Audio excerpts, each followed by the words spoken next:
Hello, everyone. We are all so thrilled to be here. I would really like to thank Humanity's team for including us and today's discussion on conscious parenting as a part of the Global Oneness Summit. My name is Lena Asher. By profession, I'm a teacher. Career-wise, I'm an entrepreneur. Life mission-wise, I am a happiness advocate, as I think everyone on the panel is today. Whether it was me teaching in a classroom in Australia, or setting up a chain of schools, or focusing now on online schooling, my mission has always been to create more happiness in the world. Whether it's making sure children experience the joy of learning, or the happiness that simply comes from living in a way that brings meaning and a contribution as a cornerstone to one's life. The deeper mission, I think, for everyone today is happiness, as these are the ways in which human beings live happier lives. I feel truly blessed today to be introducing just an excellent lineup of speakers, super special souls, and I'd like to introduce each one to you. Meet Jacqueline Way. Jacqueline is a dedicated world changer. Her soul, S-O-L-E, and soul, S-O-U-L, purpose is to inspire and educate the hearts and minds of people globally to create a happy and meaningful life. She expresses her purpose through her organization 365 Give. This was created and inspired by her son with a simple but profound mission. Change the world, one give, one day at a time. Wow. Meet my second inspirational soul, who has been my friend for 30 years. Rageshwari is an actor, a speaker, a former MTV VJ, and a motivational speaker on the power of wellness and mindfulness. She is currently voted as one amongst the top 50 mental health influencers in India. Rageshwari has worked with Jack Canfield and released India's first affirmation CD with the path-breaking guru of affirmations, the late Louise Hay. Her videos on meditation and the ancient Tibetan rites have gone viral on YouTube. Rageshwari's diverse work takes her across the globe, from performing at the Nobel Peace Center, to working with His Holiness the Dalai Lama, to working in Pakistan with children rescued from terrorist training camps, to working in India for the Melinda and Bill Gates Foundation on maternal mortality. Last but not least, meet my favorite storyteller in the world, Andrew Newman. Andrew is committed to his own development and to help others develop personally and spiritually. He does this through creativity, mindfulness, and social entrepreneurship that leads to increased happiness and decreased suffering on a personal, local, and global level. This lifelong commitment Andrew has made can actively be seen in the stories he writes for children called Conscious Stories. Each one is a gem. He is an author, a healer, a director of the Edinburgh Festival of Spirituality and Peace. Andrew is also a volunteer coordinator for Habitat for Humanity. I first know of Andrew as an opening speaker for Deepak Chopra, and unknown to him, I've been stalking him ever since. So here we all are. And I'm doing the same now too, just so you know, Lena. We're all here to explore how conscious parenting may have the power to change the world. So my first question to Andrew. Andrew, what does it mean to you to be more conscious? And what are some ways in which you think modern humans are conscious? And what are some ways in which they're not conscious? Alina, firstly, thank you for this wonderful welcome. So delightful to be with you all, and all, of course, engaging and listening in this conversation around conscious parenting. The question of what is the definition of conscious is an important place for us to start the conversation. For me, the answer to that lies in awareness. Awareness is this seed for consciousness and for change. And for me, there's three questions that get evoked in the space of awareness. It's like, where am I right now? What's going on inside me? And how am I responding or reacting to this environment? And when we know these things, then we have choice and we have personal power and a direction in which way we can go. My simple example of that is a couple of years ago, I had never heard of a brain state model for education. And then I got the great pleasure of meeting Dr. Becky Bailey. And Dr. Bailey's model, the school bus is just going past, we'd say hi to them this morning. Dr. Bailey's model taught me like where I am in my brain state, which I didn't know before, what's happening inside of me. And again, whether I was reacting from a survival place or whether I was reacting from an emotional place or whether I was in my executive function. Once I knew that, I could change how I languaged my engagement and my encounters with things. And so we could say that my consciousness grew. I became more conscious in this particular way as I both grew awareness and then the skills that followed it up. You ask an interesting follow-up question around where we're not conscious, and it's like we've had such growth in the field of mindfulness, in the field of psychology, in our embodiment practices. If we think about therapy, yoga, mindfulness, these are all wonderful places where we've grown. The area where I would like to see more growth is the area of creative self-expression.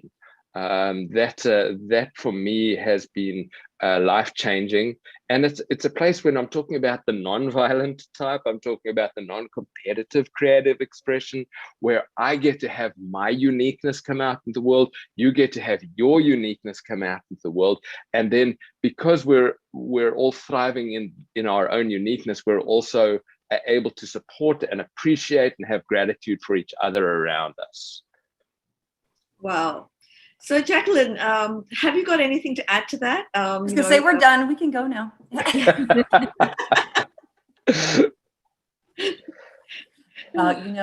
There's always something to add, because I truly believe that, we'll never get it done. And the beautiful thing about consciousness is that as much as it's different for every person, it's the same.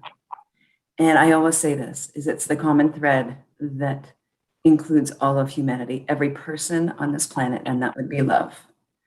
And consciousness to me is when I can be present right here and right now, in mind, in my body, and in my heart. Some people call it your soul. And when those are all beautifully aligned, and I am so full of love for myself, I can then flow that to everyone else in every area of my life, plus everything Andrew said as well. But to me, it's really helping. It's not helping, never helping. It's finding for yourself that body, mind, spirit connection. And I think that so many of us walk around disconnected from the beauty of being connected to it all, because then you see the connection in everything around you. You see the connection and importance to the planet. You see the importance and connection to animals. You see the connection in everything when you're fully aligned and connected within yourself. Wow. And to me, that is love. So my answer always is consciousness is love. And every time we walk, when we think, when we speak, and when we act, always with that first, what would love do? Then you are being conscious on this planet, and you are walking the earth and your life and everyone you touch in that space of love. And then you get to see it all. Then you see it all. Thank you. Beautiful. So Rageshwari, my next question is to you. Do you see a distinction in the same human being's level of consciousness? For instance, do you feel the same person can have lower and higher levels of consciousness?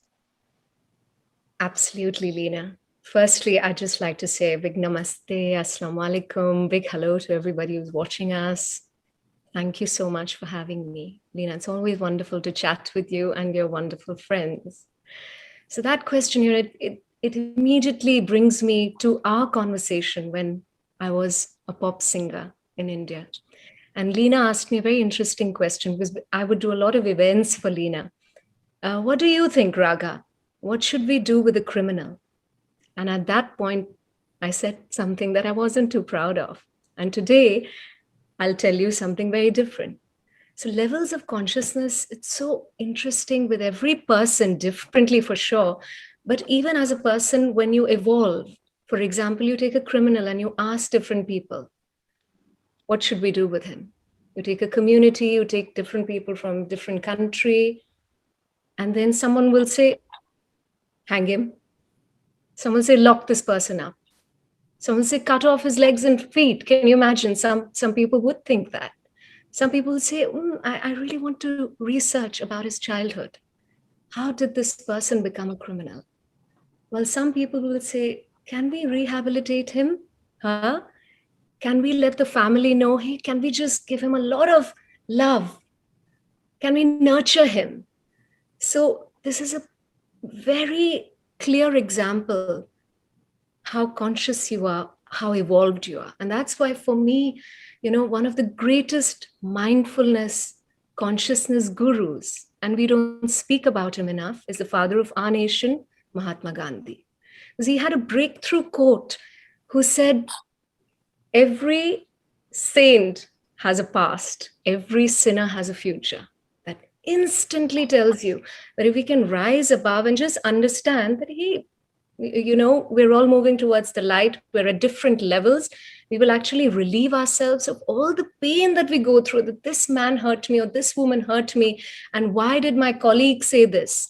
Because we'll just understand, no, we're all moving towards the light, we're all actually wonderful, like the blue sky, and the clouds are just these, levels that go through. So sometimes we're feeling great, sometimes we're not, and we can actually educate ourselves with mindfulness by being conscious. Am I making this decision from a higher consciousness, or am I making it from a lower consciousness? For example, someone gets you really upset and you instantly want to pick up the phone, and we use that term, give him or her a piece of my mind.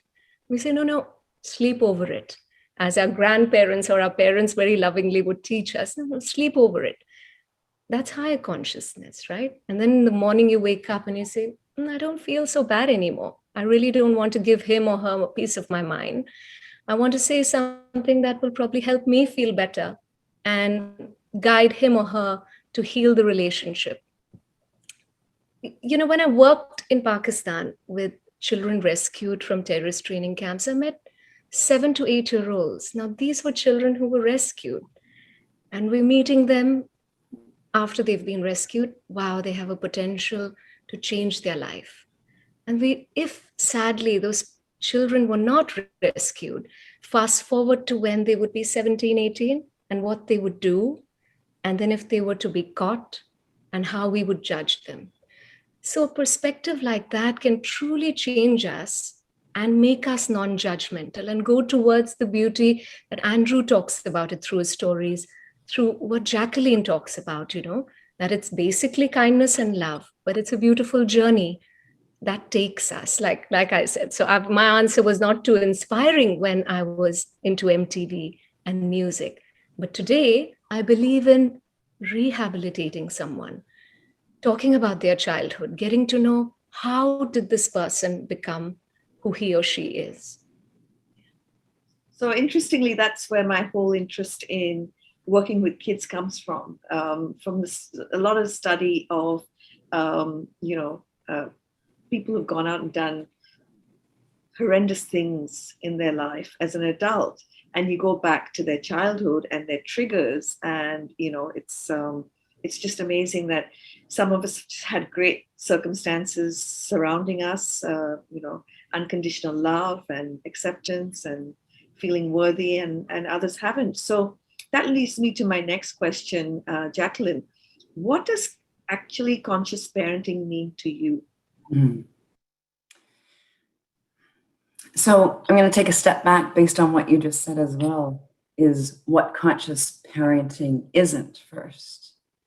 And what we need to understand is that, a child 0 to 5, their brain is at one of their biggest growth times in their life. It's where they're just absorbing and learning. Their neuroconnectors in their brain are starting to form. It's the programming that begins for our children in those early childhood experiences. And what we need to understand as parents is that we default. We were programmed, our parents were programmed, their parents were programmed. This goes back for generations for us, is how were we programmed? How have we stood back far enough to take a look at this? And exactly what you were just talking about is, where does your childhood come from? Where were you programmed, and how do you want to look at doing it differently for your own child? I actually sat with my husband yesterday and we went exactly through this to say, how are we showing up for our children differently? How do we want to show up even more differently to make sure they're not getting the programs that we're very aware of that we got? So programs such as, you have to work really hard to have success in your life. You have to earn a lot of money and have a big house to be happy. These are all simple programs that we've learned. When you're in school for a child, you have to do things this way in the system that we teach it, in the way that we teach it, or you're going to be a dropout. You're not going to be successful. You're not going to have a life. You're none of those things. And then the parents back that up because we believe the school system. So the challenge goes is, how do we then look at this completely differently? How do we can deconstruct this? So when we either bring a child into the earth or we're nurturing a child in our life, how do we look at how we would like to program them consciously? So that means we start with us. First, we have to be connected as parents so we can start teaching that in our children. But most of all, how are we showing up? Because we know that our children are learning from what they see, what they hear in our voice, and the energy that we're transferring back and forth between the child. And it doesn't matter if it's a biological child or a non-biological child. Children are so connected and so knowing when they come in that they feel that energy coming off your body, off of your body. So really, first, it starts with all of us. How are we showing up in our own lives to show that consciousness, connection, mindfulness for our own children? And then before they get into the school system, how are we best supporting their learning in a way that works for a child? And if we took this all back for all of us, if we took it all far enough back that it was so simple, a 3-year-old could do it, we would all start at a new place to move forward. So how are you teaching your children about regulating their body? How are we teaching children giving? How are we helping them connect to the love that is already inside of them and experiencing that in the way that they think, even at 3 years old, yes, in the way that they speak and the actions that take them out into the world? Because it's how we can get our bodies or our children's bodies connected, mind, heart, and physically and mentally into the ground when they come here. So we can show up in many ways the same way we teach ourselves. We teach mindfulness, we teach emotional intelligence, we teach giving, but we look at it differently and we engineer it so it's so simple a 3-year-old can do it. Because we can teach 3-year-old children, any single person in our world can get it. It doesn't matter if their language, their sex, anything, doesn't matter their level of education, that we can create that awareness in every single person on the planet. But it starts with our children, because if we don't start with our children, we're never going to have conscious leaders, right? We're never going to have people moving the world forward in that creativeness that, Andrew, you were talking about, where they feel comfortable to let that flow through themselves without judgment from the outside world, that they feel so confident and strong within themselves that they can show up and be themselves with the beautiful skills or gifts that they were given for the world. So my next question, Rageshwari, very often when I'm speaking about all the catchphrases in education, personalized learning, voice, choice, and stuff like that, I often think back to that we were doing this in our gurukuls, right? And yeah. I often think maybe it's time for the world to go backwards to move forwards, sort of thing. So true. And I know you're a very close friend of Amish Tripathi, and he writes all about Hindu mythology in his stories. Is there anything that you know of in scriptures about conscious parenting? Of course, it's my passion to talk about that. And, I want everybody audience to know that Hinduism basically is not a religion. It's a way of life. So it was free for everybody. Our Vedas, Our Upanishads, the Holy Gita, is basically for everybody. So you can be, if you're loving, you're a Hindu. If you believe in oneness, pluralism, you become a Hindu. So now talking about Gurukul was phenomenal. Now this was 5000 BC, and they talked about everything that science is proving today. The Holy Gita talked about parenting and said, use parenting in leadership. But sadly, we've forgotten what parenting is. So in the sense that if you're a good parent, then you're embracing your child however he or she is. You're dominating, you're impulsive, I love you. You don't want to study, I love you. They even talked about the science, 0 to 5, critical age in a little one's life. So they say 0 to 5, no disciplining, only unconditional love. In the Panchatantra era, which was all about stories, I don't know if Andrew knows about it because it only talked about stories. Panchatantra stories is how they taught life skills to children. During that era, women would affirm to the unborn child in the womb thoughts of perfection, thoughts of being victorious, thoughts of loving and honoring your guru. So the Guru Shishya Parampara. So during Gurukul, the children would live in the Guru's home. So they would live in Leena's home, which would be a temple or a forest.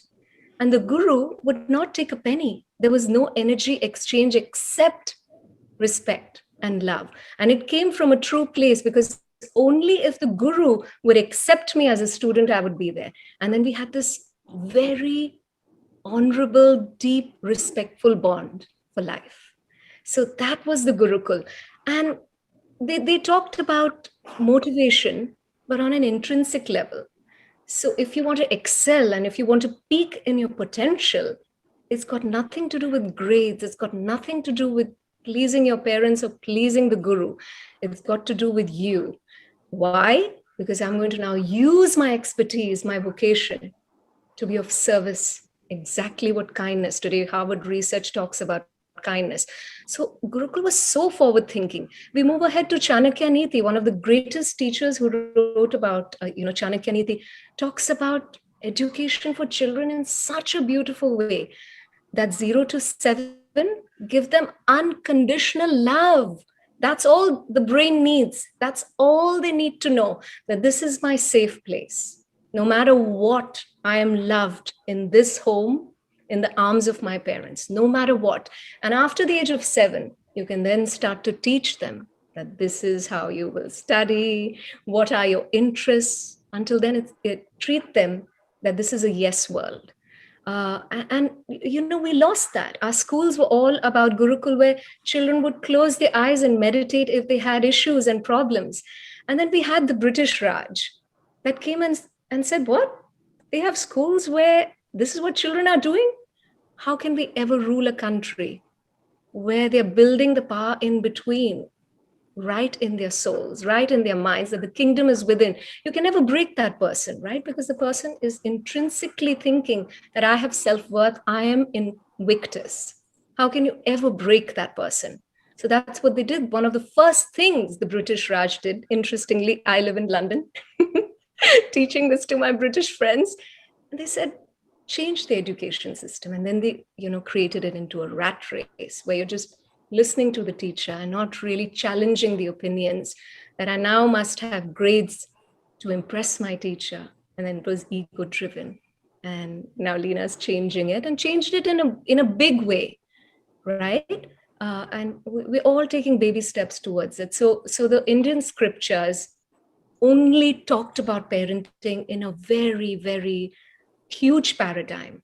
And they talked about things that, we're proving scientifically today. But I honor all, ancient holy texts of the world. So I'm sure that this was written where all ancient texts were concerned, because they were so forward thinking, and, motivation and peaking in one's potential was intrinsic. It wasn't artificially forced upon them.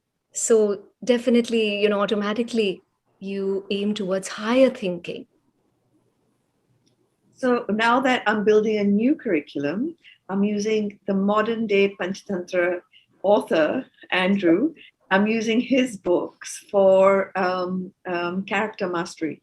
Yeah, life skills. Yeah, yeah. Jacqueline, I know because we've spoken before, we've done an interview before, and I know you've chosen to adopt children. And one question is, how could conscious parenting of one's biological children help lift all of Earth's children? But even what could happen if we thought of all of Earth's children as our own kids? I'm not sure I could have answered this question when I first adopted, but I can definitely answer it now. Is whether your child is one you give birth to, or it's a child that you bring into your home in any way, shape, or form. You could be a foster parent, an adoptive parent. You could just be the guru that is embracing that child into your life. Is when love energy flows, it makes no difference if that child comes from you physically or that child comes from you in exactly the way it's meant to. So when we understand that we're all connected as one humanity, as one planet, you don't see the separation between a child you did or did not give birth to. They're all the same in regards that when you just flow that love to all parts of yourself, you can flow that love to anyone or anything. And when a child comes into your life, I have the belief that children are so connected when they come down, they're still remembering. And so when you hold a child, an infant, as I got to when I adopted my children, they are so connected, they already know they're home. I can tell you for sure, they know that they are home the minute you hold them, because they can feel the love coming off your body and you can feel it coming off of their body. And it's an energetic exchange. And that's what we need to remember with every human being. It's an energetic exchange. So that's possible for everyone on this planet to look at a child and have that energetic exchange with them when we remove what we perceive as this, I like to call it our avatar, right? It's only our avatar for this particular time, space, reality. So for me, and whether you're birthing or non-birthing, that's just the love that we flow. We fill ourselves up, the cup overfloweth. And there's the possibility of loving any child and helping them create that as well. Because we know it's an energetic exchange, you can teach your child through that energetic exchange as much as anything. And when we're not stressed, we're not anxious, we're not flying off the handle at the whole world that's coming at us, our children innately understand that regulation and can regulate to their parent, whoever that parent, their caregiver, I like to use that term too, is I really believe that really whether you give birth to a child or you are a caregiver, you're that vessel that helps to guide them, right? You're the vessel that helps to teach them. And that's not a biological exchange for anyone. When somebody says, you're a light worker here on this planet, that's for all. That's not just for the child you give birth to. So we can give that to any child and help guide them. And that will be through our understanding of how we find our own GPS on this planet, our internal GPS on this planet. They will find their own internal GPS at the same time. And we can teach it, but most of all, we can come from a place of it.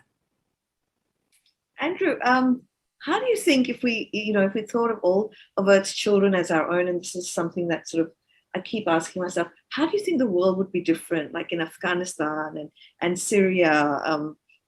How do you think there'd be a different outcome that we'd be experiencing? Yes, I think the world would change. And I really love Jacqueline's message. And I often think that we're the one parent. If you're sitting doing a story with a kid, or you're in a class, or that child passes you in the grocery store, even, it's like you're the one adult having an interaction with that child in that moment. That moment becomes precious by default of your presence meeting their presence. And so to bring it down to that level of the personal for me is so interesting. And then this kind of almost the existential challenge of how do I sit over here where I am now in Hawaii and hold the children of Afghanistan in my heart and feel all the feelings that come up around that, the helplessness and the longing and the sadness and the desires and the wishing and the wanting for, the education of the girls, all of these longings that I have for their well-being. And how can I be with that, which is really almost intolerable, and carry the care. It's a big challenge you're asking for, but I think it's a challenge that we're worthy of engaging with, because if we don't engage with it and we leave out these children on the other side of the world and we put them into our blind spot and we sort of ignore it, then we're ignoring a part of ourselves as well in that. And I think that that will lead us to more pain. It will lead us to more suffering internally and personally and globally. So yes, let's try and do the efforting of holding the children of the world all at once, and believing and lifting them up and the possibilities for all parents as well in their relationships with their children. So to a large part, you're talking about connectedness. How do you sit and wherever you are in Hawaii and feel connected to what's going on in Afghanistan? Rageshwari, do you have any active strategies where we could actually teach our children about connectedness and oneness?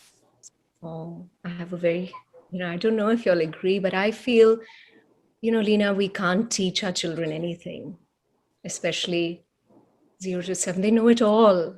And I work with so many teachers who speak different things. And I just think, no, I can't teach Samaya anything. They're so mindful. They're so conscious. They're so kind. The only thing I can teach them perhaps is safety on the road. That's it. They are so brilliantly connected with their core. So even because you're talking about Afghanistan, we had this huge rally yesterday at Hyde Park. What would we do for, so I have a huge group of children and mothers, because that's one way, right, that we instantly exchange lovely ideas. And children, what should we do? What should we do? We said we'll create a rally because we do know a whole lot of Afghan families have just landed into UK. They will be in council care homes. So if we cannot really help families in Afghanistan, we can help the families that have just landed here because they've landed here with nothing. But children had the best ideas. So at all times I sit back and I say, my goodness, we only teach them about division, about, we divide children right when they get into school, right? We offer them grades, roll numbers. We divide them in our mind with how the parents are. Who do I get along with? Okay, great. Call that person's child to have a play date. We divide them with the way they look, upper class. This is the posh set of families. Well, children are so brilliant, they don't have this division in their mind at all. So they're truly connected. So I feel, my goodness, who am I to teach these little angels what connectedness and mindfulness and consciousness is?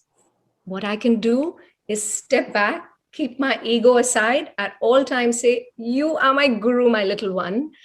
And what I can do is keep blurring those lines, keep being mindful. I'm creating some division. I'm teaching her something that's not really evolved. So that's all we adults can do. This is what I think. I don't know if everyone agrees with me, but this is what I think has worked. At all times when I'm in a group, I always see that probably I'm the parent who may not come across as a successful parent in the society because they want me to be strict and offer discipline to Samaya. But I feel that I'm a very successful parent because I really don't have any complaints with Samaya, because I feel great if she's dominating and if she, says that I don't like this. I'm like, great, that's great that she's so confident, that she does not have any peer pressure because I let her make her little decisions all the time. And then I don't know what tantrums are because I don't see that's not my definition. if there's a tantrum, I instantly think about the science. She's not finding the right words to express herself. So I really step back and I say, I don't know, as parents, we need to really think, I don't think I can teach anything except, this is how to be safe, and then just go and fly. Just do your thing. Just be safe, and probably, because the Indian DNA tells me, be respectful of your elders. So, but not much other than that. Lena, I learn from them. I learn from them at all times. So while I totally agree with what you're saying, I also feel sometimes we set up the circumstances for, you were here when it was Aaron's birthday party, and that was me setting up the circumstance for a child who otherwise lives a fairly entitled sort of existence, and I know Jacqueline, she with her 365 give. How do you think that, Jacqueline, that sort of teaches your kids about connectedness and oneness? Well, it's, the young children, I completely agree. The young children are the ones that already know. But, the reality is we don't have our hands on all of those children. It's not what's happening right now in our world in the larger picture of things. So, for me and what I teach in 365 Give, which is, giving back in small ways every day. So it becomes a conscious, thoughtful, aware practice of a child, or not child, a grown-up, we do it for everybody, that it gives them that awareness to stop, think about their actions, think about how they're going to come from a place of heart, and put it to action out into the world. And then that starts to flow, that energy, that love, because when we give, not only are we giving to the receiver a sense of love and happiness, but it comes right back, and it comes right back into us again. So we have this beautiful evolving circle of love and happiness and well-being that's continually going on between two people. And for me, it's the remembering. It's helping people to remember who they truly are. Because when you get a taste of that, that's when I want more, right? I want more. I want a little more of that happiness. I want a little more of that love. I want a little more of what I gave so I can feel it come back. And so I really believe in the work that we're doing is that we call it 365 Give, super simple. Anybody can do it in the world. And I'm going to tell you, I got the direct download today where I finally made the connection that what we're doing is about creating all of the things we talk about with consciousness: intention, mindfulness, practice, coming from a place of heart.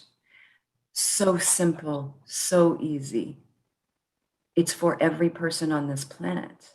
So I know that when we empower, and I'm the same way, it's not so much teach, but empower others to come from a space and place of heart that works for them.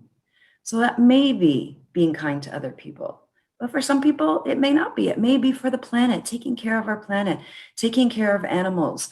It's finding what works for every single human being on this planet because it's different for everyone. So when we open that space up and we empower to give in a way that works for them, not including money, it can, but it doesn't have to. And we know that we are now engaging people without them even knowing it in consciousness as a remembering of who they are, so that they can take that next step themselves into their own consciousness. And I can attest to us because it's exactly what I did. Right? I practiced for 365 days with my son. He taught me more than anybody else on this planet ever has. And slowly you step more into it, and you step more into it, and you step more into it through the practices that we do. So you don't have to meditate, just go out and give every day. It's that simple. Then you'll want to meditate. Then you want to be with yourself. I hope that made sense to everybody, but it's been my practice, and it's what I see is the transformation on so many levels with the people that we bring into our 365 Give family, right? We see the empowerment in the children. We see them light up. We see the love pouring out of their bodies. It's that simple. And we don't have to talk anything about consciousness. It just happens instinctually from who we are. And I don't have to talk about consciousness and, get thrown out of school systems or say I'm some, odd duck and, all of those things. This is innately who we are. So I completely agree with both of you. That there's nothing to disagree with, really, is there? No, no, there isn't. I just sometimes, because a parent doesn't have all the forces, there's so many external forces that I think in my head, I'm always working out, I've got these kids in the school for so many hours. If they're not being consciously parented at home, if they're being taught about division and all of these things, how do I turn that, a little bit around through sort of in an active, practicing way? So Andrew, my favorite storyteller in the world, each one of your books for children is known as a conscious story. Wow. How do you feel stories could help us parent our children more consciously? Lena, firstly, let me make a little distinction between stories and story time. And if I talk about story time for a moment, like, it really doesn't matter if your kid's gone to the shelf and pulled your least favorite book off the shelf, if you're the one who's sitting with them. Again, coming back into this, you're having a moment together. This is where your presence is helping their nervous system regulate, relax. This is where your presence is telling them without words that they are safe, that they are loved, that they belong, that they are part of you, that they're part of your family, that they have a place in the world. And so story time has this amazing power just because of that. That coming together, we've been talking about connectedness and oneness. That's what happens. We go on an adventure together. We open the book, we go into the pages, and it's like, and oneness arises into that space. And this is just one of the magics of creating that special time together. That's why I encourage parents to treat the last 20 minutes of every day, if you've got little ones in bed, treat it as like a spiritual practice, that you're going to arrive to that moment to meet them, to be with them, for story time. It's just the most delightful things happen, and we hear a lot about that in our community. But coming back to stories and the story themselves, like a well-crafted story is going to have identifiable characters who have relatable challenges that they're going through. And then when the character learns a skill and they get through their challenge, the reader comes on that journey as well, and the skill gets transferred into the consciousness and the mind body of the reader. Our little kids have these worlds that they run around with inside of them. Part of, we've talked about this kind of porousness of the first 5 years, where the brain is developing and taking everything in. And where this leads us is a good story will take us into our home, into a character, and into a language that we now have a shared experience of. If I think about this, here's the bee who could not choose her flower. Now, she gets caught in the weeds because she can't make a decision on this particular day about which flower is going to be the best one to land on. It leads her to a bit of shame. It leads her to some aloneness. And then she has to kind of rethink her world, and she makes a very brave step where she goes out and she chooses a flower the next day, when choice can be really hard. It's risky.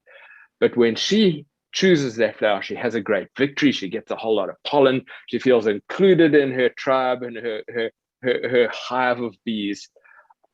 And if you've read this story with your little one, now you've got this language in the home. And 2 days later, when your little ones can't make a decision about something, you can go back to this world and you can invoke this world, and you can go, hey, do you remember how it worked out for the little bee when she made that big decision? Yeah, she was scared, and then she chose anyway. She found her courage and she made this decision. And wasn't it great how that worked out for her? Do you think we can use some of that bee's courage and we can make a decision today, now? And I'm going to be here to support you. I'm sure it's going to work out great.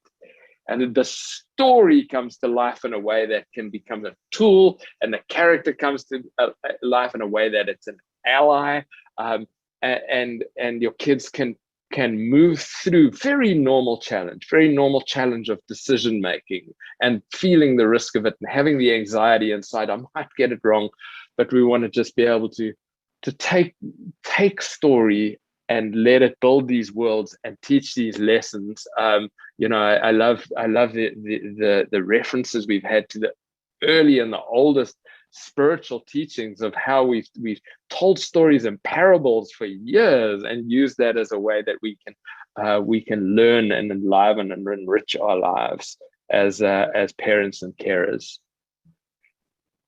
Andrew, I just have to say, Lena, can I just say, Andrew, I love most you're teaching the parents, and that's the most important part through every story that you're telling.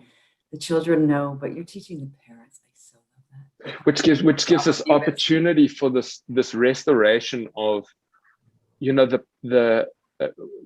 we arrive with our baggage from our childhoods, and we're allowed to have a healing moment for ourselves whilst sitting doing story time with our kids. They're allowed to be our teachers, as we've spoken about here, whilst we're custodians and caretakers and perhaps direction setters, and perhaps our job is not to teach but to remind them or share skills in different moments. We're allowed to be unfolding ourselves and returning back to our true essence along the way. I love that. So, Andrew, I think we forget how, little acts that we do have such ripple effects. How would you describe, the work that you do, the decisions that you take, the work that you engage in? How do you see it helping, supporting conscious evolution for all of humanity? Lena, when I was training to be a healer and a therapist, I was so sure I was going to be working with adults. Then I saw that all the adults that I was working with, including myself, were trying to resolve all of these things that happened and got interpreted or misinterpreted from the first 5 years of life. And so I made a pivot at that point, and I said, look, I've got to be involved in helping children know that they're safe, know that they're loved, that they belong, so that their creative expression can be lived more fully. My creative expression was hidden for like 35 years. I was just like under the apartheid South Africa, under the I'm not safe. And once it came out, look, I've got this amazing collection of stories. I don't want anybody to have to hide for so long to get their light and their creativity and their joy and their expression out into the world. And so my commitment is to do this work with kids, to help them get to that, to follow their wisdom, to let their consciousness come out. And I think that the effect on humanity is really, really profound. That they can become conscious leaders, whether that is just in how they parent the next generation, or whether it's a president of a country somewhere. That leadership aspect grows to be its own rightfulness. Great. So I'd like to ask Jacqueline the same question. How does the work that you do, how do you see the ripple effects of supporting, conscious evolution for all humanity? Well, what we know is that change starts with each and every one of us. It can't just be what people perceive as the billionaires going and fixing the hunger problem. It can't just be the one person who's going and feeding a hungry person on a street every day. Is that we all need to feel that empowerment. And in that empowerment to create positive change in our life, we create it for ourselves. We create it for everyone around us. And that starts to ripple beyond. So today, Lena, you've given a gift to all of us, which we're going to be able to go and shine our light a little bit brighter for everybody else today. So that's going to teach every single person in my world, which will in turn continue to ripple. So really all we need to do is change about, a third of the world, and the rest is just going to come along for the ride, because it's all going to ripple out and ripple out and ripple out. So what I know is that every single person I touch, I've shifted their understanding. I've shifted the connection to who they are and who they are in a bigger picture of the world. I've created happiness for the person that they've touched and themselves. I've created less stress, more well-being, and it all goes from there. So I know that every time I can just touch one, that person is going to go touch one and touch one and touch one, and it keeps going. And that I know for sure, because I get the gift of watching it happen every day. And so that's how I know that we can all do this when we show up as who we truly are, when we show up as love to the world in our own consciousness and awareness. Every person we touch, it spreads to. And we can tell it in stories, and we can share it in empowering people to give. We can share it in the work that we do in peace in the world, how each one of us, how you, Lena, are changing education. It's how each of us show up, and we keep coming from a different angle and a different perspective. And then more and more just start to find their own shift, because it's for everyone to find their own path. We can only shine the light, and they find their own path. Thank you for that. Rageshwari, I had the same question for you. And the reason I asked this question is I hope enough parents watch this and are excited to allow their kids to be, torchbearers, shining the light, because so many parents have preconceived notions of their kids becoming doctors or lawyers or, They're needed though. They are needed. Just it has to come from them, not their parents. Has to come from the child. and even that very often comes for the right reasons. Mm-hmm. Yeah. So I don't want to be a doctor because I want to live in a big house and make lots of money. I want to be a doctor because I want to heal. Exactly. I think that intention is so very important. Mm-hmm. So I've got this is why it's so important for me to ask this question, because at least I hope parents can see that I have 3 very peaceful, loving people who are going out and shining their light. So, yes, right. Yes. Same question, darling. What is the work that you do? How do you see it help support the conscious evolution for all of humanity? Sure, Lena. Thank you. Lena, since the past, before actually I talk about my work, I want everybody to, everybody who's watching, that it does not take a big platform to create change. So I don't want them to think, oh, these people are with, so many big followers and huge careers. I want each of y'all to think, whoever's watching, that, as His Holiness says it so beautifully, it's like the butterfly effect. You create your home as your greatest platform, and you be the person. So no discipline, no rules can change anybody else, at least not for the long run.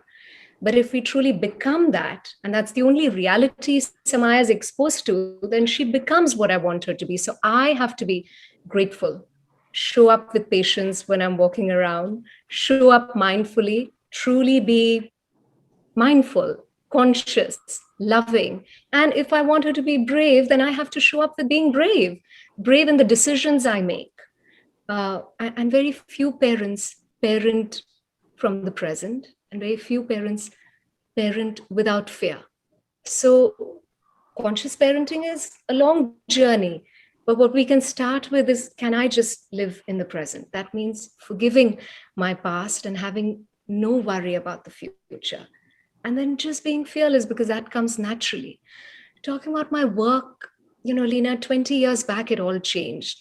Even my pop music, my late father, all the music that he created, that it was all got to do with, you're all alone. You are your true soulmate, and you can create change. So my music was all about that. Now, my greatest project, of course, is, writing for Penguin. And of course, I'm writing for you, creating this amazing curriculum, which is mindful. But my dream project, which is already and to be launched, is a peace project, which is a musical, where I'm taking children affected by war from different countries who will be performing. So I perform the first concert, and then it's for everybody, because I think music is such a powerful medium to connect, because with one note, you can transport children families to a feeling of peace, feeling of joy, feeling of sadness, melancholy, thinking about the past, because we have associations. So that is my dream project. I'm sure it's going to be, with wonderful people, because it's everybody's project. I'm trying to really imbibe that it's not mine. It is for people to take forward. So I want everybody to know that you all are superstars. Even if you have 0 Instagram followers, don't worry. Jesus had very few as well, isn't it? Or so did Lord Ram when he did. So it does not matter. Just start. Just start and know that you can create a huge difference, the butterfly effect. Wow. Andrew, what could we do with our children to help them find their kind of the place in the universe? And are there any stories that you have that actually could help parents think about this? Lena, actually, the subject of place, it's a very particular word for me in my my exploration of personal development, that having our place is really important. And in fact, one of the mechanisms to help children have their places right at the start of every story. Every book starts with what we call the snuggle breathing meditation. And if I point to that briefly, we have to start by making sure we have our own place first. As adults, and so that first breath of that snuggle breathing is, I breathe for me. And so often I put a hand on my heart and I just take that breath. Oh, that's right, I breathe for me. And for the mother whose identity has changed so much as she's come into motherhood, and she often lost into what motherhood is, she's allowed to kind of come back to herself and just take that moment of breathing for herself. And because she's going to be a better resource for her family, for her kids, when she's got that connection. And then I breathe for you, and you, who's you? You the little one in front of me. In this case, you the beautiful ones on this conversation. I breathe for you. It's just me over here, and I see you. So I've got my place now, and I want you to have your place. And so I take that breath, I breathe for you, and it's like, oh, now I can appreciate you more fully. And because I'm doing that, this third thing emerges, which is us. All of a sudden, there's an us. And I want to take a breath for us, and I do that breath. I breathe for us. And everything starts to have its right relationship. You over there, me over here, us being created, pointing to this oneness that we have. And we have this context that we must bring in and go, I breathe for all that surrounds us. And I take that fourth breath. We've got families around the world starting story time with this breathing. 2, 3, 4-year-olds who now know this breath as an active practice that they can take, and what they don't yet understand, what they're doing is they're solidifying their place, their rightful place in their family, the place of each member in the family. When we do shared breathing like this together, it's the fastest way to create connection, and it brings us towards and into that space of oneness that we've spoken about earlier today. As adults, we're the welcoming committee, right? We're here saying first 5 years of our life, we welcome, come on in. This is going to be a great time. It's like if you're hosting at the party and you open the front door and you want your guests to feel welcome the moment they come in. You've taken care to set the atmosphere. You've laid the food out. You've chosen the music. You've set the lighting. This is what we're doing. We're like, how do we do this for our kids to make them feel welcome so that they come in? And when we set that intention, as I said before, we get our own healing along the process. They get to feel the safety. They get to feel the love. And everybody gets to have place for this creative spirit that we are to be right here. It's like, it's delicious when it's all lined up in this particular way. Wow. Andrew, will you adopt me maybe? I didn't hear that. Beautiful, warm feeling that you just created for all of us. That was amazing. Yeah. 4 breaths, right? You followed along when I breathed. You couldn't help yourself, right? If I take a nice big breath, It's like we're with the mirror neurons fire, right? The shared experience fires. It's almost like your breath has to come along with. It's such a powerful thing for us to be doing together. And I keep, a lot of parents keep saying, but what about the emotional connection on Zoom? And I said, well, I think there still is an emotional connection on Zoom. We can see each other's expressions, as you said. Our bodies immediately tuned in with your bodies, our mirror neurons fired with your mirror neurons. I think it happens on Zoom as it does in real life. So I've got a question quickly because we're running out of time for Rageshwari from one point of view, and then for Jacqueline. Rageshwari, going back to something that you said earlier, society and school teaches us to be separate very often. Yeah. It teaches us to be divided. Can you sort of talk about a few ways in which you see this happening? And is there something that we can do to consciously change it as school and society? Surely, there's so much that schools can do, but it would overwhelm, the organization. So one simple step would be to do away with the grades. Because, when we focus so much on grades, and thankfully I chose a very mindful school for Samai where they don't have grades. But even when they go for a small camp and they hear A, B, C, D, and a fleeting statement by the coach that if you don't do well in football, you get an F, and F is supposed to be that you're really bad. It really got her so nervous. Just, I don't want to get an F. So I see that the children take that so much more seriously because, of course, it's all over. I mean, culture, the large scale implementation of grading is everywhere in our lives and in their lives. So I think we can do away with grade, and it also feeds into the ego because we're trying to motivate our children in a non-healthy way. When we give them a merit badge, I think it should just be all about education. We need to find healthier strategies, how to motivate our children, how to inspire them, introduce them growth mindset, which you talk about beautifully. So that's one thing, that when we do away with the grade, and that's why the Gandhian schools or Gurukul for that matter did not have report cards, was they said that I want you to excel because I want you to know, really, can I peak my potential? What am I truly capable of? Not to prove to my parents, not to beat my friends to it, not to make my teacher happy. My teacher loves me unconditionally. If we can reach that level, and it's not just the schools, even in our offices. And that's why we had the Holy Gita, the Upanishads, compare parenting with leadership. So if someone is not performing well, and I've seen that because, Leena's staff doesn't leave her, is because when someone doesn't perform well, you bring them in and say, is everything okay? Is everything fine at home?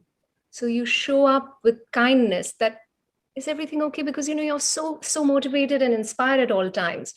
We do the opposite, right? We put the fear in that, listen, there's danger, you may lose your job. We say that to the kids as well. You're performing really badly. Teacher's not going to be happy. Your parents already not happy. So we actually kill the potential completely and build in fear. So these fear-inducing tactics on a subliminal level truly, I think, stun the creative expression of a child. Some really lovely career. My father was completely creative. He even forgot, which standard are you in? I mean, that's how seriously he took education. He said schools are for you to understand what friendship is all about, what camaraderie is all about, what teammanship is all about, what sportsman spirit is all about. He said that's what schools are for, and possibilities. So if algebra is difficult for you, you can look at someone who's excellent and think, wow, is that possible? And so different kids have, different strengths, as of course doctors and engineers are needed. Like there are some kids, definitely like my husband, who would see an algebra sum and go, wow, this is exciting. Well, I would break into a sweat, like, my goodness, I have to solve this.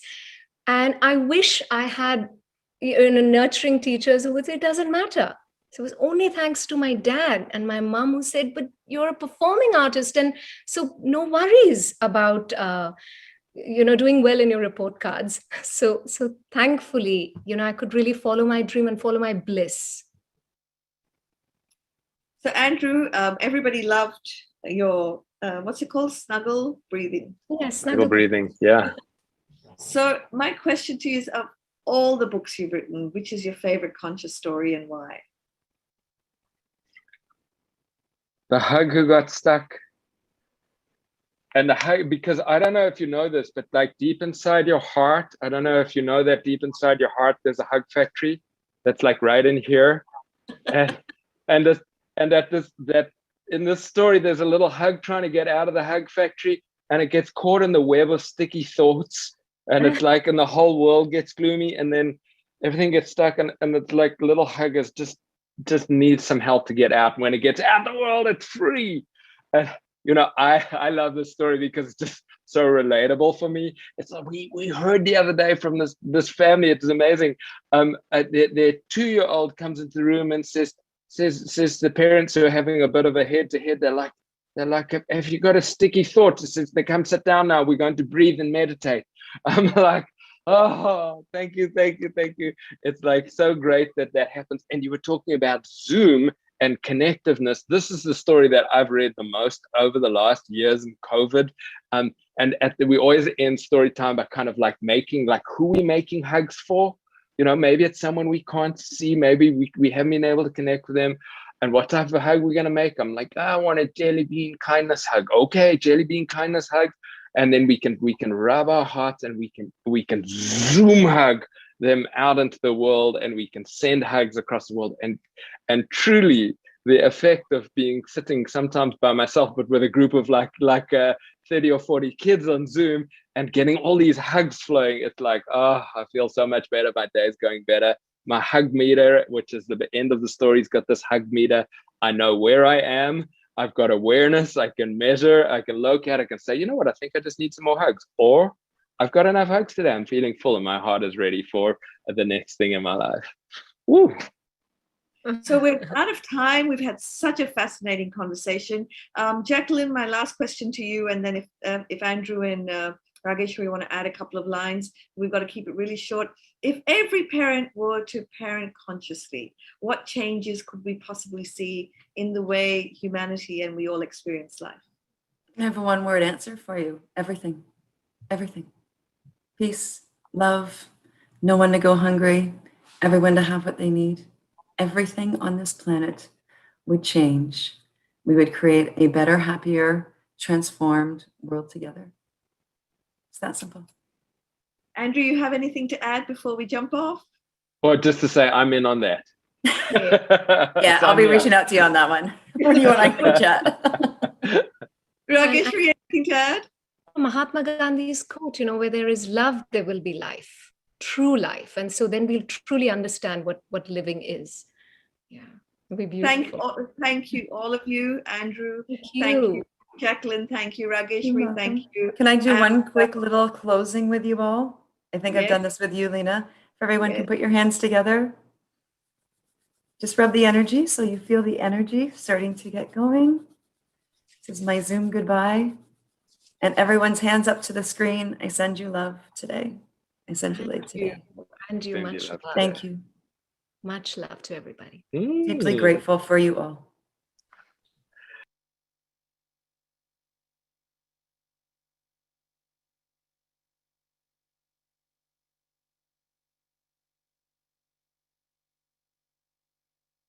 كلنا واحد.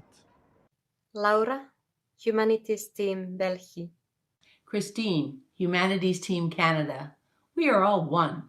One love, one breath, one heart. And we come from a kind and loving source. So let's dream big and build our castles high with love and with clarity. Todos somos uno. As the UK coordinator for the Humanities Team, I want to celebrate the Oneness Day. We are all one. There's no language barriers, no boundaries. Todos somos uno. Todos somos uno. हम सब एक हैं. हम सब एक हैं. हम सब एक हैं. John at Humanities Team New Zealand, we are all one. هم همو ایکین. Hello, I'm Loredana from Humanities Team Romania.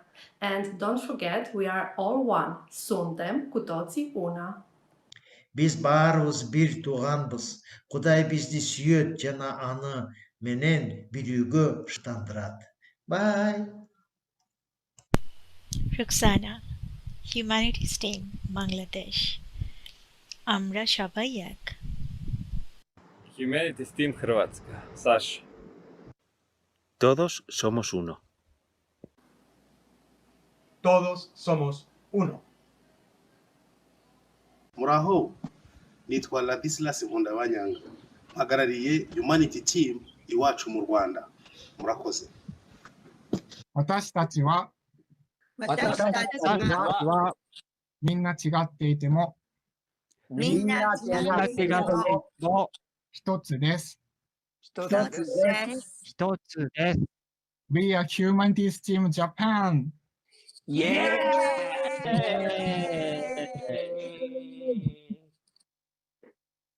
Hi everyone, my name is Taruja. I am from Humanities Team Taiwan. We are all one. 我们是合一的。 Hello, I'm Patricia Feldner from Humanities Team Germany. Wir sind alle eins. Hi everyone, this is Cynthia Joy. I am the country contact in Singapore. We are all one.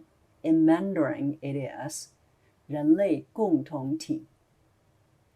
I'm Bibi from Humanities Team Trinidad and Tobago, and we are all one.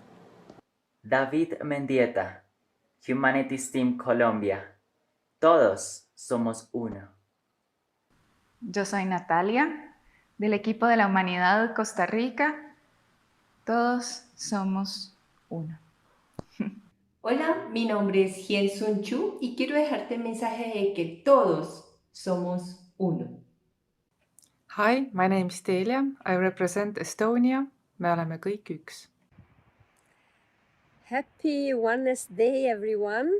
I am Carmelina Zullo, Italian representative for Humanities Team, and I wish you a great celebration.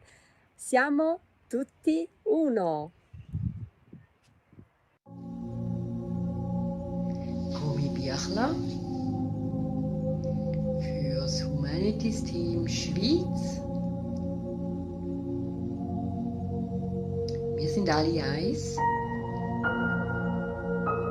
Das ist das Motto. From Humanities in Honduras, Raúl Escobar. Nosotros somos uno. Maurício Luiz Faraquian, Brasil. Somos todos um. Hola, soy Said de Humanities Team Perú. Todos somos uno. Ilona Juhász, Country Coordinator for Hungary. Mindannyian egyek vagyunk. Hello everyone. My name is Diana and I'm really happy to represent at Humanities Team my country, Bulgaria. Ние всички сме едно. Sunana Rahina. Ina ɗaya daga cikin shugabannin Humanities Team na ƙasar Najeriya. Ina zaune a Abuja. Dukanmu ɗaya ne, we are one. Dukanmu ɗaya ne a duniya. Iskan da na shaƙa, shi ka shaƙa, shi ke ma kika shaƙa. Mu tuna mu ringa nuna ma juna sau da ƙauna, mu ringa tallafa ma juna. Dukanmu ɗaya ne a duniya, we are one.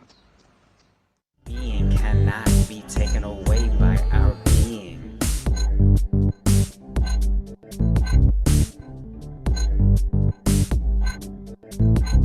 So let's be in peace. We don't need to wait. We don't need to force external circumstance. We don't need to make demands of change. We simply must be at peace. It's a choice to choose now. Eternally now. Be at peace. Make that choice. Be at peace.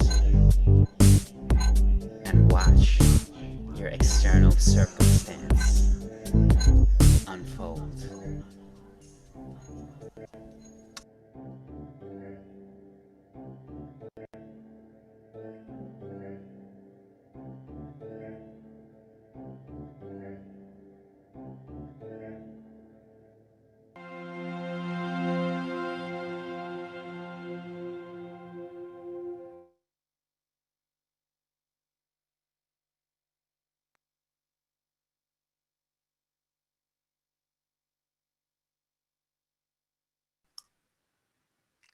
Welcome to the Global Oneness Summit and our theme this year, which is opening to our universal self. Hello, everyone. My name is Dr. Jude Curravan, and I'm delighted to be hosting a panel exploring living our evolutionary potential of oneness. And when my wonderful panelists and I explored the sense of what we would like to share with everyone, each of those words felt potent, felt energized with possibility. So living, not understanding, but literally experiencing and embodying our evolutionary, our way of growing and learning and exploring and yes, evolving potential. That incredible field of possibilities of what we can be and oneness, because our universe exists and evolves as a unified entity. And for many years, mainstream science has told us something very different. It's told us that our universe and its reality is solely material and made of separate stuff. And now we are understanding that that is wrong, that instead the ancient traditions, the indigenous wisdom teachings, the experiences of mystics throughout the ages, universal spirituality is the true reality, the deeper reality. And now leading edge science across all scales of existence and across many, many, many fields of research is bringing the evidence that this truly is the nature of reality, that mind and consciousness aren't something we have, they are literally what we and the whole world are, and that our universe doesn't just exist and evolve as a unified entity, but it exists to evolve. It has this innate evolutionary purpose and impulse and potential to evolve from simplicity to complexity, beginning not in the implied chaos of a big bang, which wasn't big and it wasn't a bang, but in that first moment of an intentional, intelligent, purposeful and meaningful big breath. And every moment since, for these last 13.8 billion years, our universe, as space has expanded and time has flowed, has embodied ever more informational content. It has experienced, it has explored, it has evolved to this moment. And together we all stand on the bow wave of our universe's evolutionary impulse. This is our moment of choice. This is our potential. This is our invitation to step forward into a whole new adventure that is truly living our evolutionary potential of oneness. So here we are together with my wonderful panel. As I said, my name is Dr. Jude Curravan. I'm a cosmologist, a planetary healer, and author, most recently of a book called The Cosmic Hologram, In Formation at the Center of Creation, and previously one of the most senior business people in the UK, business women in the UK. I'm a member of the Evolutionary Leaders Circle, and in 2017, I co-founded a whole worldview, serving the understanding, experiencing, and embodying of unity awareness. I'm delighted to introduce my fellow beloved friends and colleagues of this panel, and to begin with Chloe Goodchild. And Chloe is a singing philosopher. She's a vocal artist, sound visionary, and founder of The Naked Voice, a pioneering and transformational training program.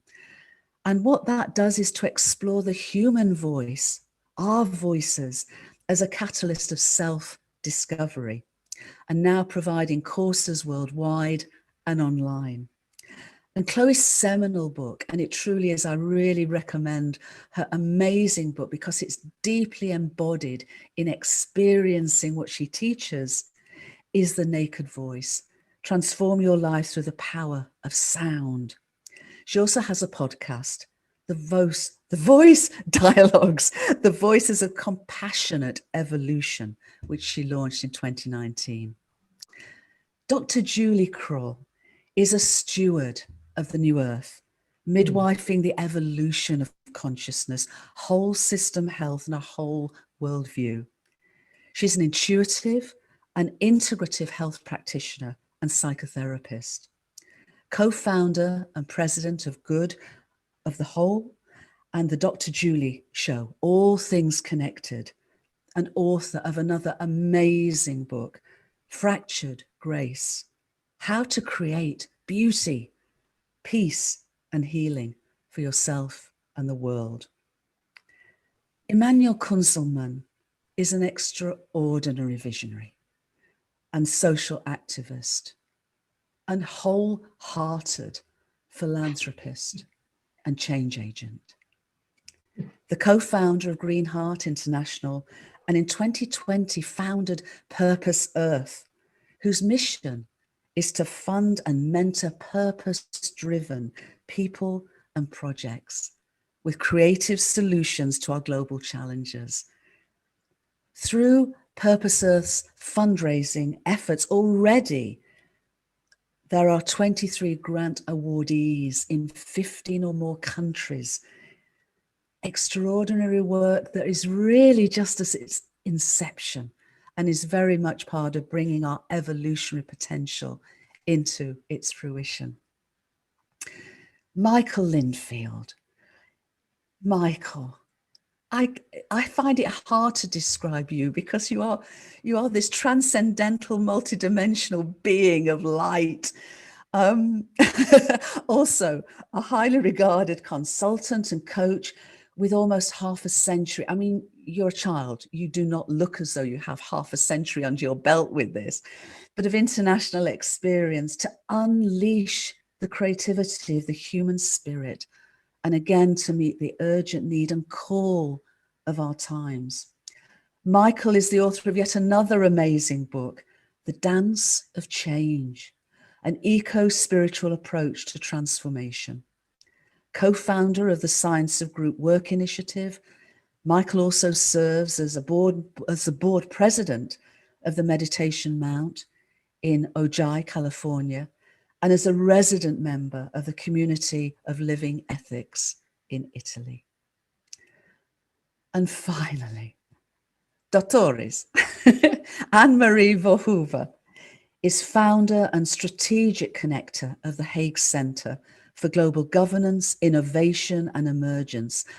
And I'm delighted to say a core team member of the Whole Worldview and Unity community. She's a strategist, social architect, innovative co-creator, facilitator, coach, and eco-intention practitioner. She also is a member of the Evolutionary Leaders Circle, works internationally with, Anne-Marie, I don't know how you do it, but you bring your presence and your wisdom and your heart to so many networks who benefit from your seeding and being and presence with them, contributing to the integral regeneration and transformation of our global society, and focusing on heart intelligence and the rebalancing and the integration of the masculine and the feminine. So this is our panel, and I'm so delighted. We're all together with everyone who's here with us within Global Oneness Summit. So I'm going to pass on to Emmanuel, because what we're going to be doing is asking 3 questions that progressively expand our spiral of compassion and awareness from the me to the we to the all as we live our evolutionary potential of oneness. So even though ostensibly we're asking these questions of each other, we're inviting all of you to ask those questions of yourself. So I'm going to pass the talking stick over to Emmanuel to pose the first question. Thank you, Jude. It's truly an honor to be here today on this panel and with all my distinguished colleagues. Pleasure to be with all of you, and thank you for joining us today. Well, thank you, Jude. And I must say it's an honor and pleasure with you here today and my companions and colleagues on this distinguished panel, and an all-important topic, to say the least, because if we don't have oneness in the divisive world we live in today, the hope for the future is less. So let's get into that and explore. Our first question, which is, how can an individual come in their life's journey to a perception of oneness? And I'd like to answer that for myself to begin with. And I must say, early on in life, it was really through connection with nature that I experienced oneness. And I realized as I grew older that the cultural noise around me was a distraction and leading me into a story of separation. And that if I could just get out in nature and hear this bird song, the trickle of the stream, the wind in the trees, that whispered oneness and brought it back to me. As I grew older and lost connection with those childhood dreams, science took over. And it was really understanding the universe from a quantum perspective, a holographic perception, such as Jude has outlined in the cosmic hologram. And when we understand that it's a vast whole field, that all is one is all, and that this is not held by modern science, it is so reassuring for us with a more rational, logical bent to understand the field of oneness in the holographic universe we live in. So I'm very grateful to both living in nature and in a time when science has given us the answers we need. And of course, there are many other ways to understand oneness. As time goes on and we grow older and we see the strife and the divisions in society, if we can just get back to that source within ourselves and know that oneness resides there and bring it back through meditation, through quiet times, and express that love back to the universe, we can live in that field of love and truly experience perception of this. So a few opening thoughts: nature, science, and love. It all brings me into that field, the wholeness of our cosmos. And I'd like to pass this question on as we move around our circle and hand the talking stick to Chloe. Thank you. Thank you, Emmanuel, and thank you for your experience. It's so interesting hearing your experience of oneness. Very much resonates with my own. Following traumatic surgery on my ears as a child, I was plunged into semi-deafness for about 3 or 4 years. And it was really, I came to realize in later life how that experience of not being able to hear the social chatter and the noise of the external world, how I was given this opportunity to really feel the vibration of my own being at a very, very young age. And that then evolved for me when my hearing came back. Music and vibration and sound itself, just pure sound, non-verbal sound, became a real bridge into choral music. So it wasn't so much science, but I love what Jude refers to as the science of love. And I realized that that has been the journey that I've been on all my life, because it's certainly experiencing within soul friendship starting off as the first great love affair and then moving into a whole range of incredible friendships that have matured over the course of time.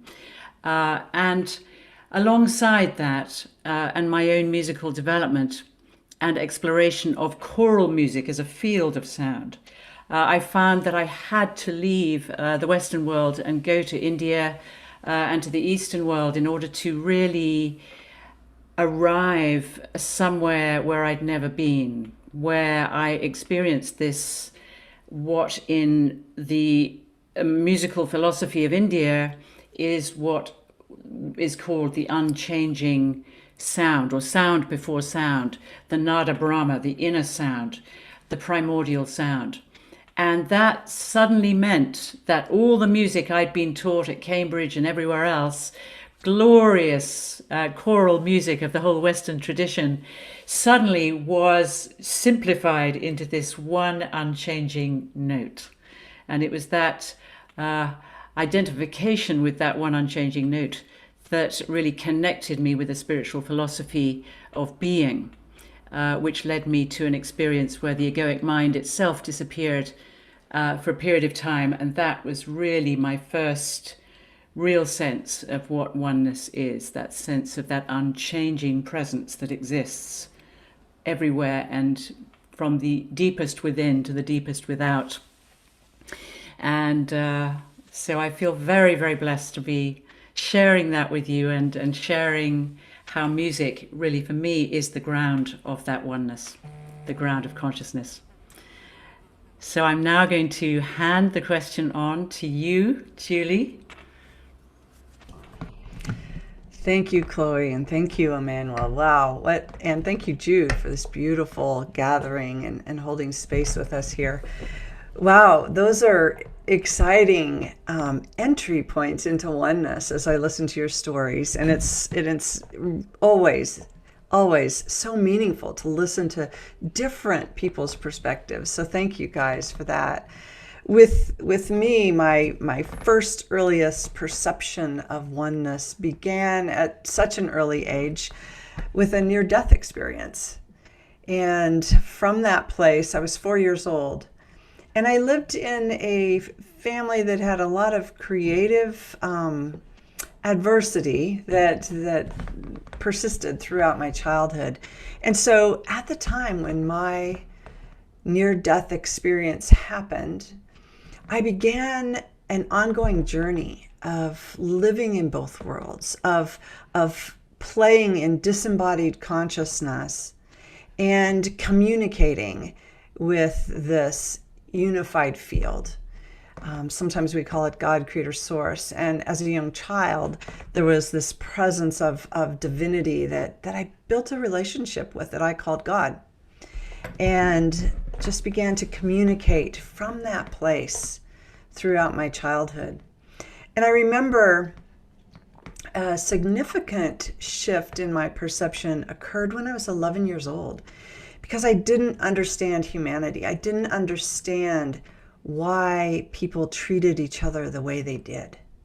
Not only did I see domestic issues with violence and abuse, but I was very aware of the starving children in Africa that we would see on the TV commercials all the time, and war and other things that were happening around me. And I was very acutely aware of that.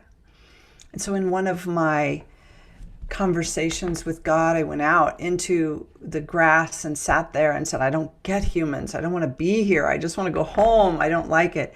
And again, had one of the most powerful non-ordinary states of consciousness, or out-of-body experiences, or whatever we want to call that with science, where I literally transcended this physical world and the physical limitations of my body, and was shown the template, was shown the blueprint, was shown what was happening on our planet with the illusion of separation, and was shown unity and oneness in a whole new way, in a whole new perspective.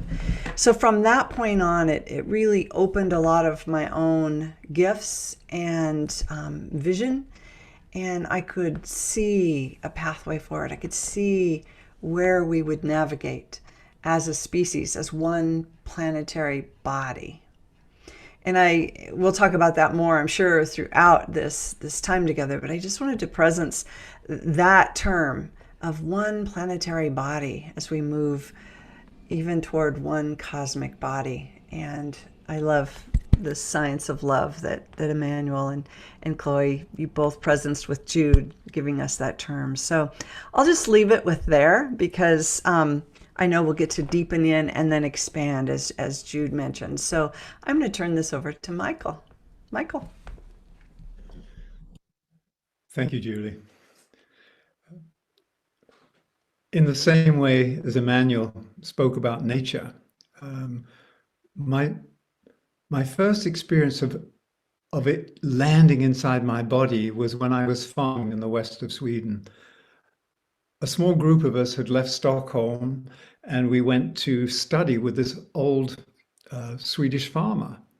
I say old, he was a few years younger than I am now, so that's how time messes with your mind. But what Anders had done, he had studied nature, and you live with it, and it lives in you. And he asked us to take off our shoes when we worked on the soil. And so my first time of this landing, this unity, this oneness with life, is when we were working in the fields, barefooted. And then it started to rain. And normally when it rains, you think, oh, I've got to go and shelter. No, this time he said, no, it's raining. It's nourishing the soil. I'm part of earth. Let it also nourish me and wash me clean. And so I stood there and carried on working in the rain with my feet in the soil. And I realized that I am an intimate and integral part of this planet. And it was beyond an intellectual knowing. It was, I got it. I got it. However, the first glimpse of something different, of this unified field, happened when I was about 13 months old. I lived in the south of England in a small apartment, so my mother tells me, for the first 18 months of my life. My mother was baking one day and didn't want to leave me in another room, so she brought the cot into the kitchen, and she put me in the cot, and there I was standing holding onto the bars. And she started to bake, and she had a tin of baking soda. And this baking soda was this wonderful red canister. And on the canister was a picture of a canister of baking soda. And on that image was another picture of a canister of baking soda. And suddenly it was though everything lined up, and I got this sense of infinity. It was lives within lives within lives. It wasn't a mental registering. It was this deep, deep sense of, oh my gosh, we're part of something that's alive, which is part of another greater life, part of a greater life. It's what Jude would say, the holographic universe. It's lives within lives. So it didn't make sense logically, but it imprinted in me this image of inside something is something else, is something else. And then when I came across this saying from Greek philosophy that everything is contained within everything, I suddenly went, well, of course, that was that first glimmer that I experienced when I was 13 months old, but didn't register it cognitively. It just was. It was like a code that opened up something in our collective memory that we share. And that stayed with me, that we are part of a unified field. We are the unified field. And the way that I now listen and look for unity is through the ears and the eyes of the heart. It goes back to the science of love, because I believe that when I am open-hearted, I can embrace everything. When I am slightly fearful and guarded, then I screen off life And yet when I'm open, life enters me and I fully enter into life. So it's strange to talk about it because it's a sensed reality. I'm using words to describe, but it's one of these things when each of us goes into that deep, quiet space and listens and realizes that I'm not a separate entity. I'm swimming in this vast ocean called life. And that's probably enough words to describe something that is beyond words. And so I'm going to hand this virtual talking stick now to Anne-Marie to continue the sharing. Thank you, Michael. Thank you all. Lovely to hear these sharings, really beautiful. I don't really recall so specifically one moment. I have these different parts. I also was brought up in different cultures. So I was born in Baghdad, and in our household, there was Iraqi nanny who I really bonded with. And then we went to Singapore, then we went with Chinese, then we went to Malaya with Malaysian, and then to Chinese and Indians. So it was all a lot of diversity, let's say. And in our family system, they were all part of our family. Of course, we were in an expat world, but there was also this strong connection. And also when we moved on every 2-3 years, we would sometimes go back also to visit them again. My parents kind of promised us leaving the place doesn't mean you disconnect. There's still always a way to stay connected. So for me, that was kind of like such a huge amount of diversity, and something is in there that is all the same. What is it? How can I connect? Because I have this enormous longing to connect and to co-create. And I had that from very young age. So I've always been looking at where are the similarities within all that diversity, also in languages and in cultures, etc. And I think that did give me that sense. And when I was 8 or 9, there was we were in a civil war, and I can really strongly remember that because also in our household, kids were missing, and my parents were out trying to help and find. And I can remember deciding for myself that this must be one big mistake that these fightings and these fires were going on, because if people would better understand each other, they would understand it wasn't necessary, and that we were all the same, and that there was no use. So I can really remember that moment that I was trying to then see how I can contribute with doing some kind of actions to things around that.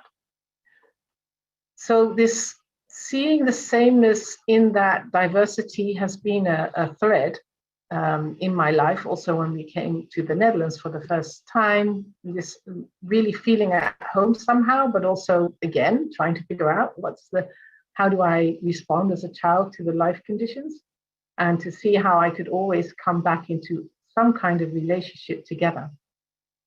And my parents were always inviting us, because of this changing conditions all the time.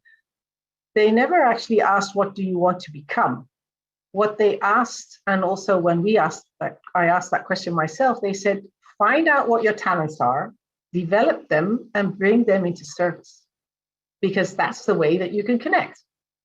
If you want to play, if you want to connect, that's the way to do it. Just go out, do something that you really love and what makes your heart sing. So that is still my mantra. What makes my heart sing? And how can I really serve that?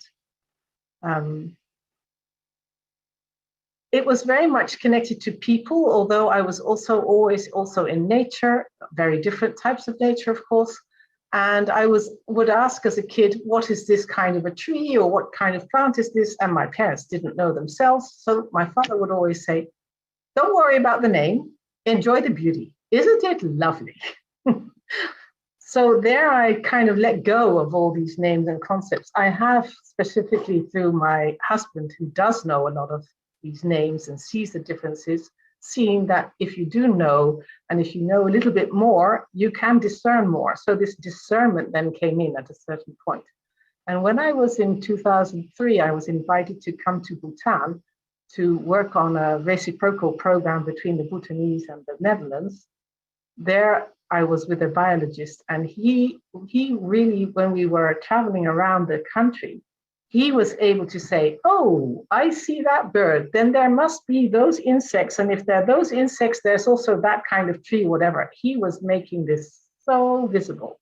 So that's another moment that I came back and I thought, wow, I'm here in nature. I am not aware enough actually how this all comes together and how that works. And so, I mean, Jude, that's one of the reasons why I'm so curious for your book that is going to be coming out soon around Gaia, her story, that I think also is showing us that oneness.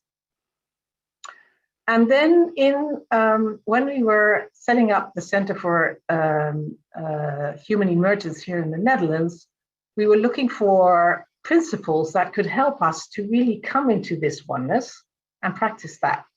And we had some principles, and we had the first one was, I practice full presence and radical authenticity.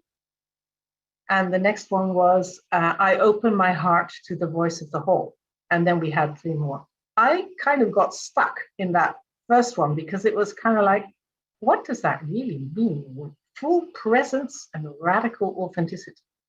And for that, I really had to go deeply into my more feminine parts and to work with Women Moving the Edge to explore even more how I could be fully present and radically authentic and open the heart to the voice of the whole.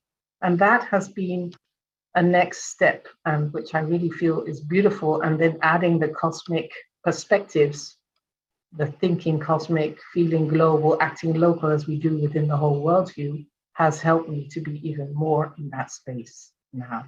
And maybe that's a nice moment to pass over to you, Jude. Thank you. Thank you, Anne-Marie. Whoa, I love hearing all our stories because although each of them are unique to each of us, and everyone on the call through Global Oneness Summit and beyond, there's a universality. There's a universality. I sense that every child is born remembering the oneness, remembering the oneness. And then as we take our steps in whatever ways we do, whether it's society, whether it's family circumstances, whether it's teachers, whether it's whatever it may be, there are so many voices telling us, or have been telling us, that this oneness is just our imagination. And yet, from my experience, I've never forgotten the oneness. And the reason for that is when I was growing up and when I was 4 years old, I had my first profound multidimensional experience of being in the cosmic hologram, of being in the oneness and literally walking between worlds. I think the thing that helped me not forget that was I never told anybody about the experience. I was having so much joy, an exploration of this oneness, that it was only when I became an adult, finally, that I thought, oh, perhaps I should share this. And it was never even a should, it was just naturally began to share this and find that other people were on their own journeys of being in oneness or remembering oneness or moving towards that remembering of oneness. But what I did find, which I think was what Julie was saying, and also I think Chloe, the circumstance of my growing up was that my dad died when I was 10 years old. And he was a coal miner and we lived in the north of England. So until that point, I was walking between worlds and out in the galaxy and all of it. When he died, I had to really come back to Earth with a bang. We took in washing. I learned to iron to help, and I had to grow up pretty quickly. And it was a growing up that I didn't want to do. It was it was really bringing me into this social noise, this difficulty, this challenge. My savior was my mum, because she lived love. She taught me how to love under the most challenging of circumstances. And also she taught me to live my evolutionary potential in those most challenging of circumstances. But it was a rough ride for quite a long time, because like Julie said, I didn't particularly want to be here. And what saved me ultimately was also, I don't want to even say nature, because for me, when we say that word, there's a sort of an implicit separation. I'm a human being, there's nature. And what I have had the most wonderful time since I was in my late teens, early 20s, all the time since and progressively, is to really learn to love Gaia, to really honor and respect her as our primary mother. I adore my mum. And my mum loved Gaia too. She wouldn't have even known that name, but she fed the sparrows from our back door. She grew vegetables. She took us for walks in the woods, and that fell into me. And so now for me too, as I think most of us are saying, being with Gaia, whether it's in my backyard, whether it's growing a seed, whether it's holding and learning from a tree, being with her and all her children is really, has brought me home, has really brought me to a full circle, full spiral, from that oneness into that forgettingness, into that rememberedness, and the re-heartedness of knowing the one expressed in the many, and a true now embodying not just of unity and diversity, but a really deep felt sense of unity in belonging. And on that note, I would love to pass back to Michael to guide us into a visualization, to guide all of us who are here together today into a guided visualization of perhaps remembering and re-hearting our oneness with all that is. So over to you, Michael. Thank you, Jude. It is a remembering, not just with the mind, but it's putting the dismembered body of our fractured humanity back together into wholeness. And what you said touched me deeply, because I can tell a story, you can tell a story, we all can tell a story, and yet they're not competing. They are our unique expressions of the one story of which we are a part. And so what I will invite us now to do is it's like when you say dim the lights, it's just, let's bring ourselves down into a state of stillness. Become aware of our breathing. Breathing in the power of life. Breathing out the power of love. So that life circulates through us, and we are part of the circulation of life.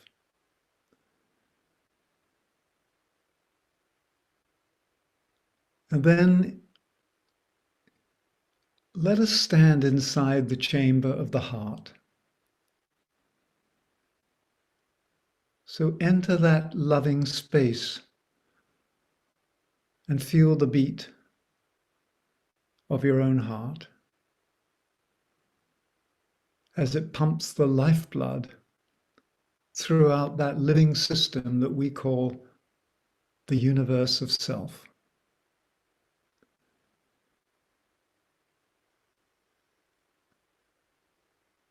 And with our subtle senses, we become aware of each other's heartbeats. And we link and we join through lines of lighted love, heart to heart to heart.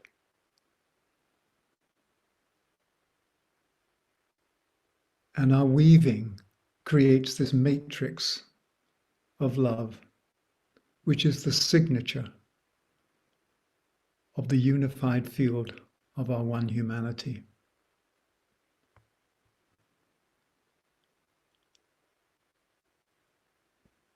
And inside this space, I invite you to listen to this story and allow it to evoke the story that is alive in you, that is alive in each of us, that is alive in every atom of creation. And it begins in this way. Before creation, silence and the stillness of a focus point. The One slumbered through the cosmic night in a state of unknowing and dreamlike amorphous unity.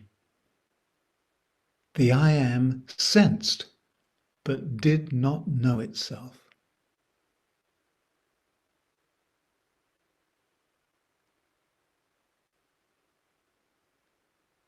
And with the dawn of a new cosmic day, it stirred and stretched and dreamily imagined infinite possibilities as the desire to be burned deep within its heart.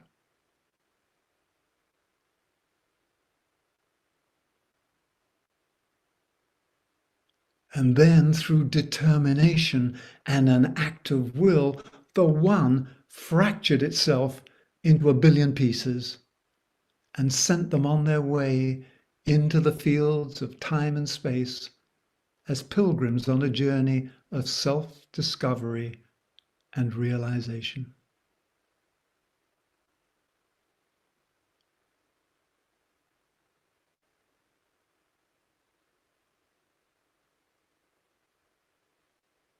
And we hear the echoes of the Bhagavad Gita, having pervaded the universe with a fragment of myself, I remain.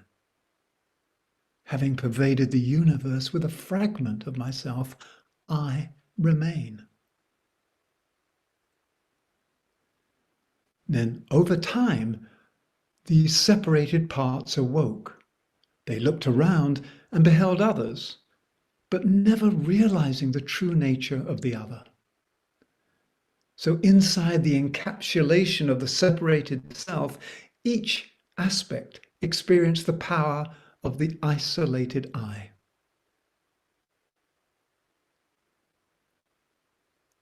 And then through a series of relationships with that which lay outside the universe of self, an identity of a me and a you was perceived and registered.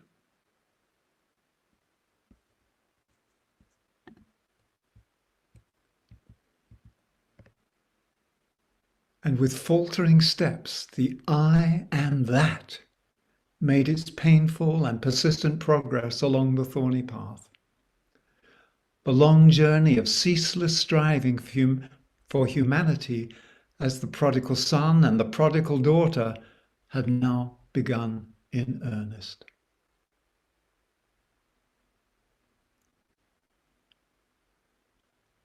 And after much turmoil, finally, deep within the heart of the separated self, a cry for wholeness welled up and issued forth.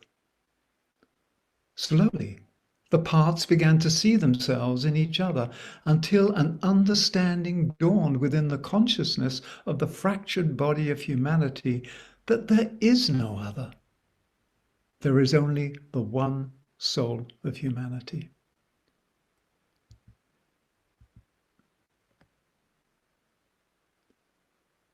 Imagine the euphoria of this spiritual homecoming coursing through the group field as the soul whispers in our inner ear. There is no inside or outside, no me or you, no above or below for the mind to grasp. There is only a sublime state of at oneness, suffused with joy and permeated with a profound and fiery love that knows no bounds.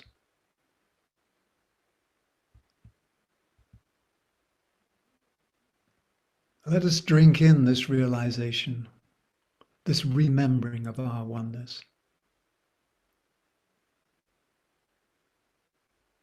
And this remembering and the mystery of being truly is registered and awakens in the human heart when we are in deep, co-resonant communion with that all-pervading fiery presence that we call a greater love, the heart of hearts. So let us feel inside our group heart the incandescent fire of love burning.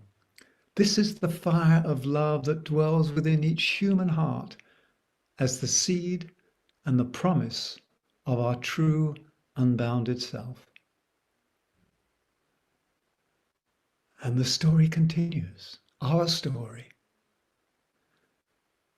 Finally, when the day has come, the I am that I am will emerge as the one who knows itself as one with itself, a result of all the probations, trials, and weary steps taken throughout the ages upon the long and thorny path of self-realization. And we remember the secret of this ultimate reunion is hidden in the words, synthesis is, but unity must be created. So let us remember who we are, lives within lives, wheels within wheels, journeys within journeys, all in constant communication, coherence, and co-creative communion. And we know that everything is a sacred fractal of the one life. Everything and everyone is essentially a divine expression of this one immutable life. May we remember who we are, and may our oneness be revealed in all that we do. So let us stay in this collective space,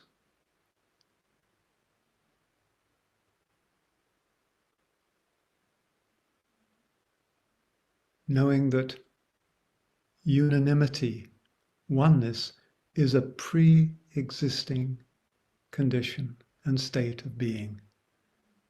And it's up to us to wake up and remember and to be present and fully engaged and authentically express the one through the aspect of ourself.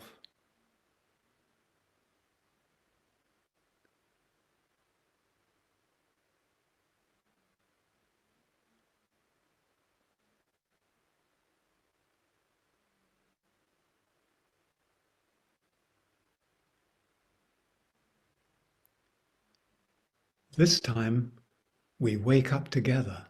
This time we remember together. This time we know our oneness.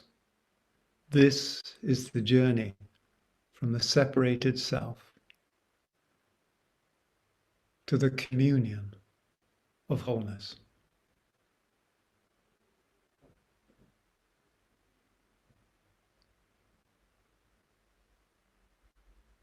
Let us take a few more breaths so that that can seep into every atom of our being.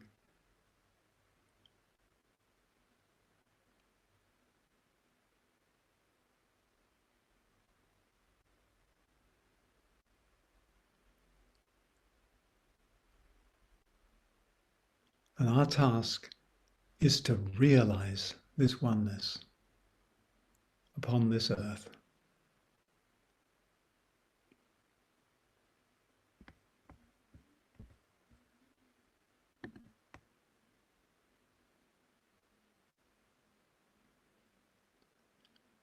So let's bring ourselves back into more of a waking consciousness, bringing with us this remembrance of our oneness. And I hand the talking stick to Julie, who will continue with our exploration.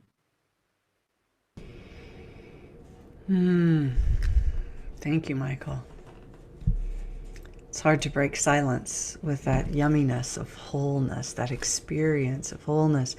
And we're going to deepen into another question to bring us into that experience through embodiment and expression. So this question is to deepen and widen us into this experience of wholeness. And we're going to begin by exploring, how do we experience oneness in our everyday lives? How do we experience oneness in our everyday lives? And I'll respond first here by just like putting bookends on that experience with Michael. And what a beautiful vision that was for us to look at that journey of separation and back into whole. I've been pondering the hero's journey, because this is the hero's journey, right? And there's a journey beyond that that's trying to emerge in our awareness and our consciousness to teach us. And maybe that's Gaia's story that's going to come through here.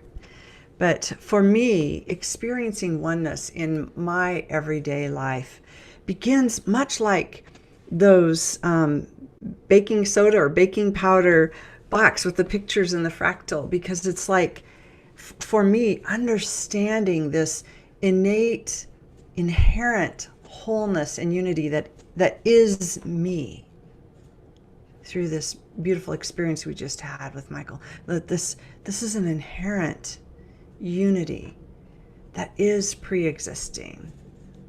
The I am that knows itself as I am. The one who knows itself as one. So I love that. And then bringing that into more practical, experiential expressions of this unity.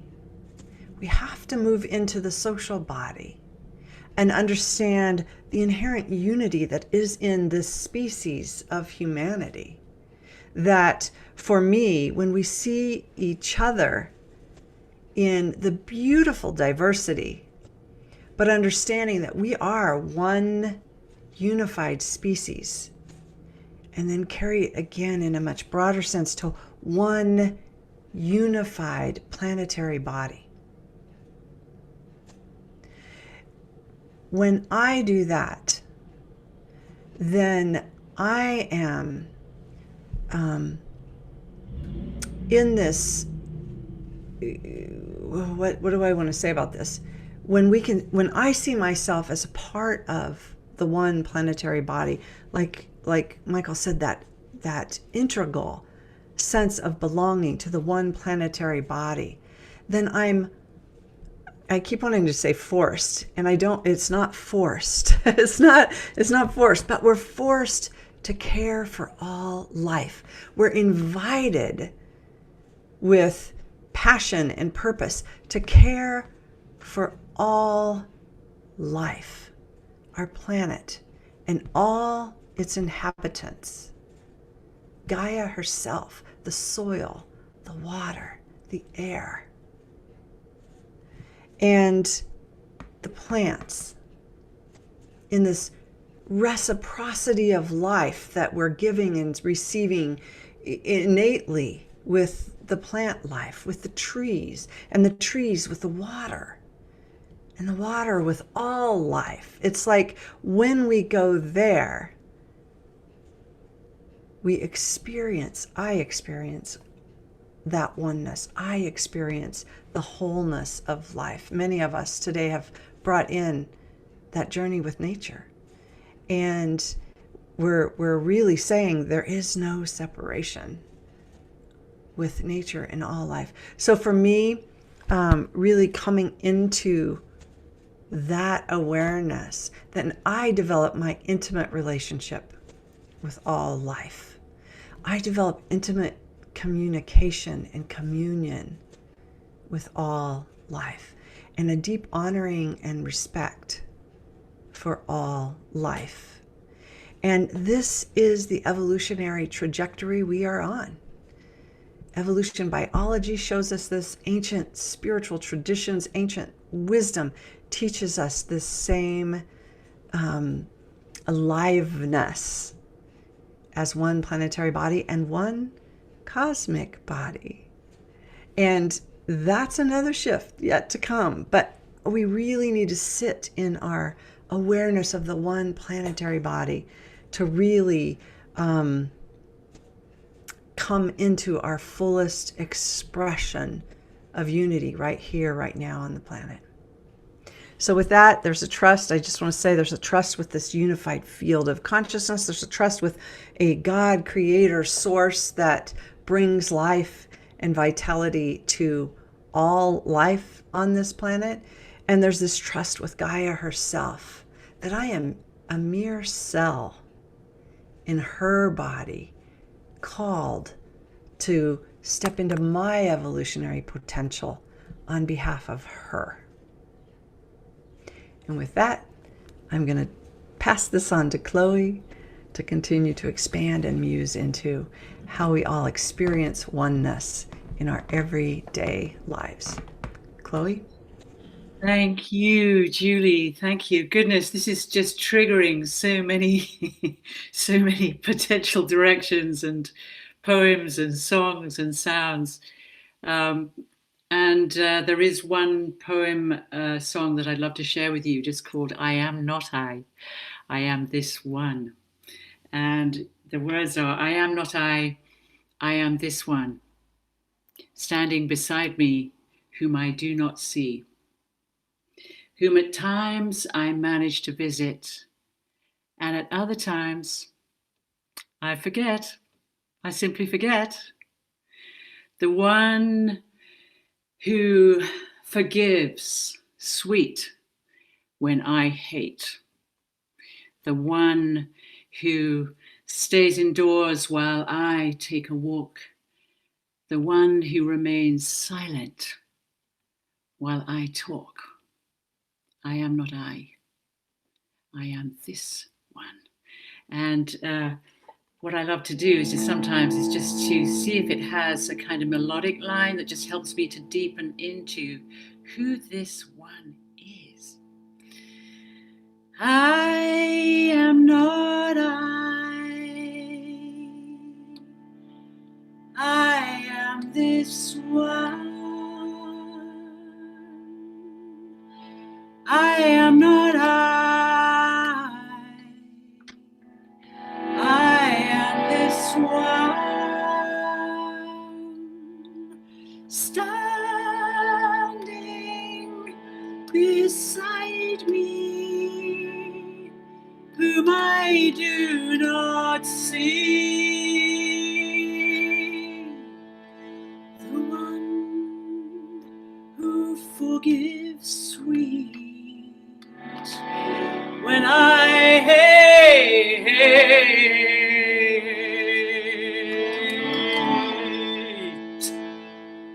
the one who stays indoors while I take a walk, the one who remains silent while I talk. I am not I am this one,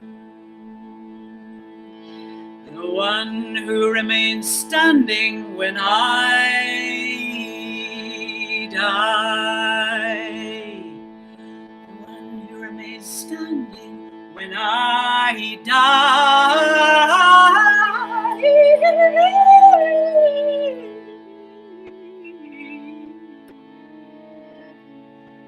I am not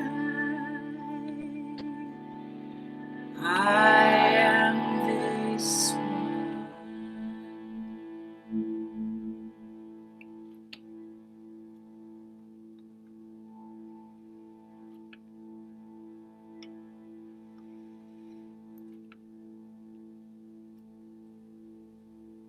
So mainly on an everyday basis, I wake up every morning and I give an hour of my attention to my breath. And I just breathe. And I breathe in all kinds of ways, you know, and many of us will be familiar with just how powerful breathing is, breathing and humming. So that's something that I give a lovely daily attention, whether I feel like it or not. It just happens because my body just goes there now. It knows better than I do that that's a good idea.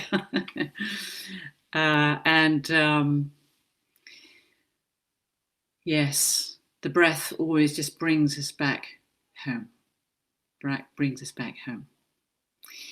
So much more to share, but would love just to leave you with this final little practice, which is just to take a big breath with no idea what's going to come out of the breath. And just make a big sound with one breath and one sound.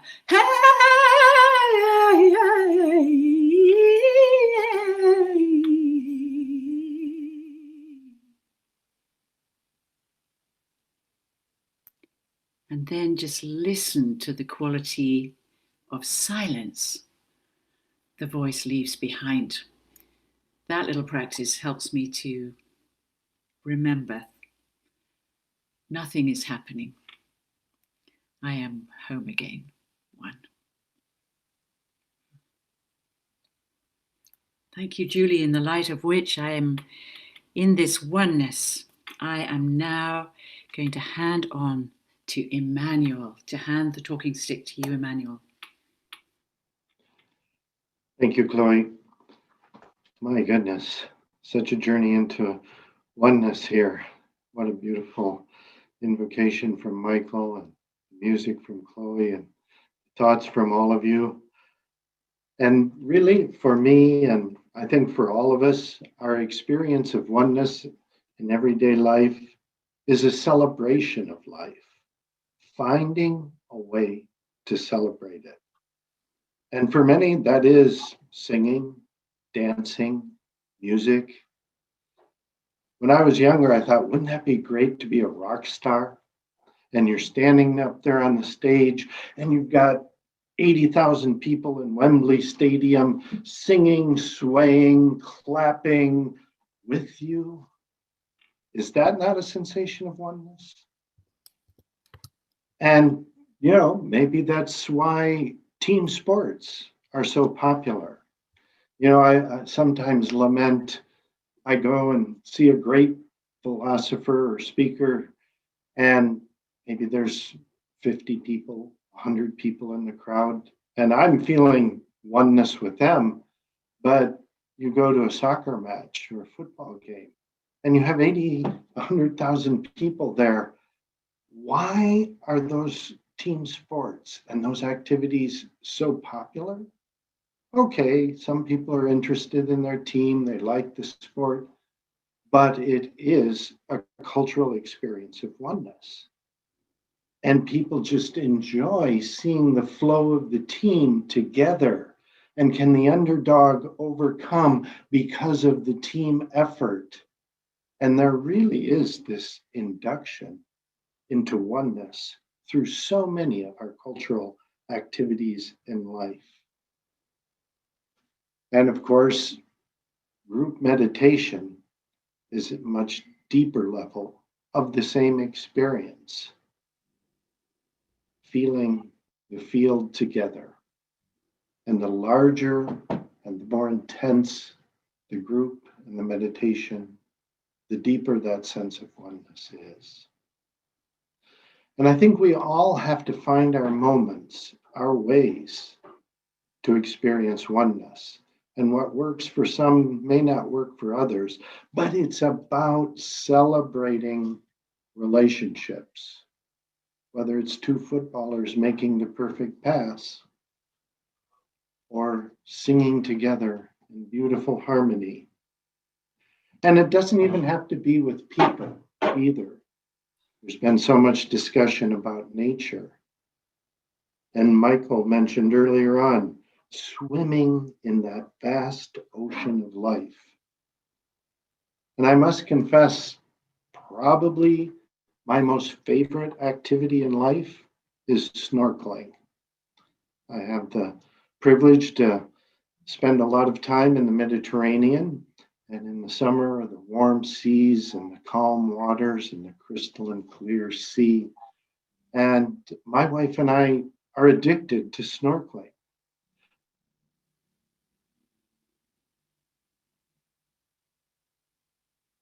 I'm flying on the surface of the water and I see all the fish and the sparkling beams of light through the water scintillating on the ocean floor.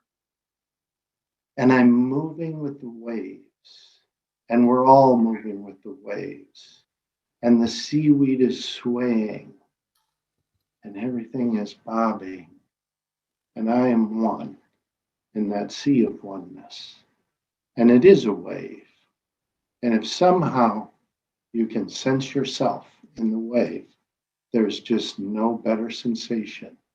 And the breath too, the deep breathing, you can hear it resonating through your mask, and you float and watch and swim in the ocean of life. So I urge everyone to find what works for them, whether it's a rock concert, a football game, or snorkeling in the sea. We have friends everywhere, and we can share that oneness with them. And that's where we get the energy and feel the field of oneness. So just a few thoughts on everyday experiences. And now I'd like to pass this discussion on to Michael. Thank you. Thank you, Emmanuel. For me, what opens the door is gratitude. I found that waking up and being grateful, even though I may not be feeling at my best, but just being grateful for being alive, and then listening to the birds song.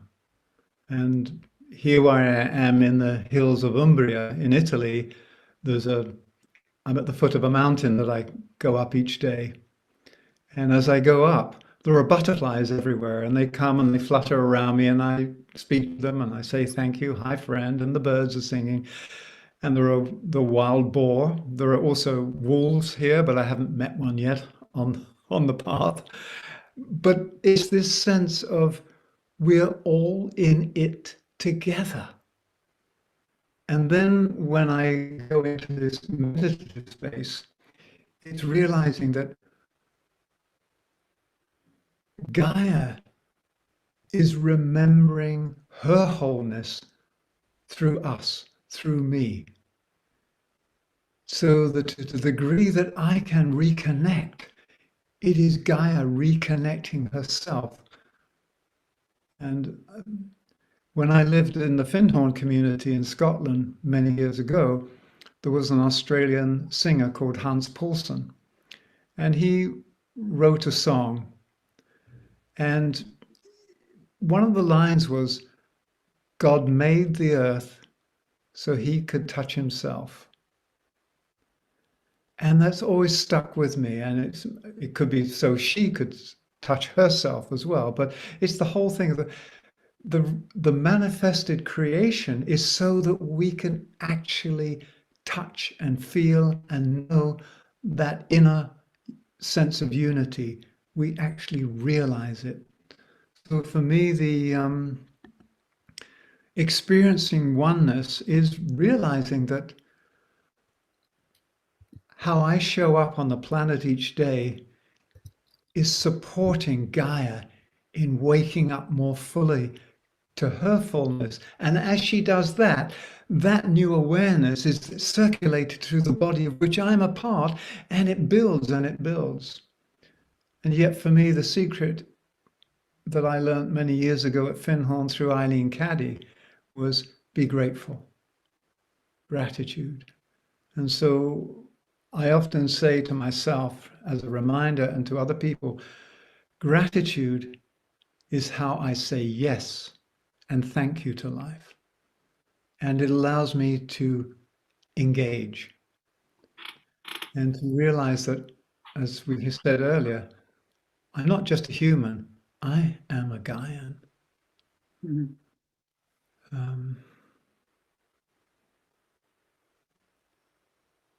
Anne-Marie, I hand you this virtual talking stick.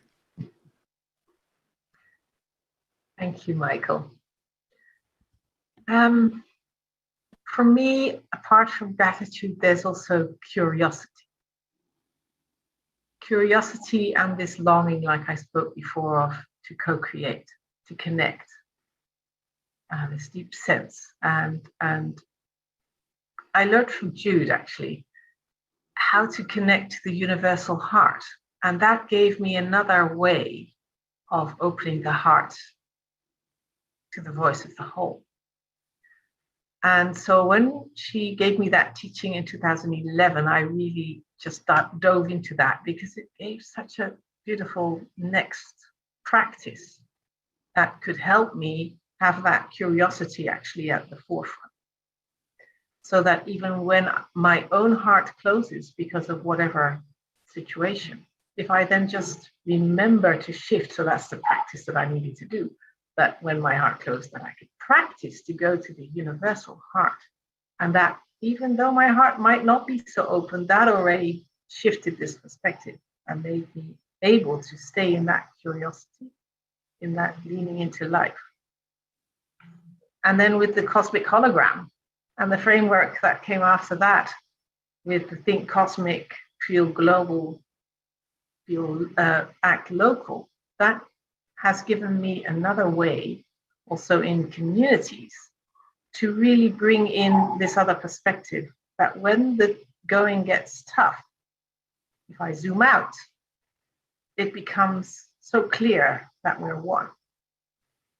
If I can remember to think cosmic at that moment, then you cannot otherwise then see that we're all one. And sometimes that's not the place to go, and then it's really going into act local, acting myself. And then what I use there when I really get kind of distorted is seeing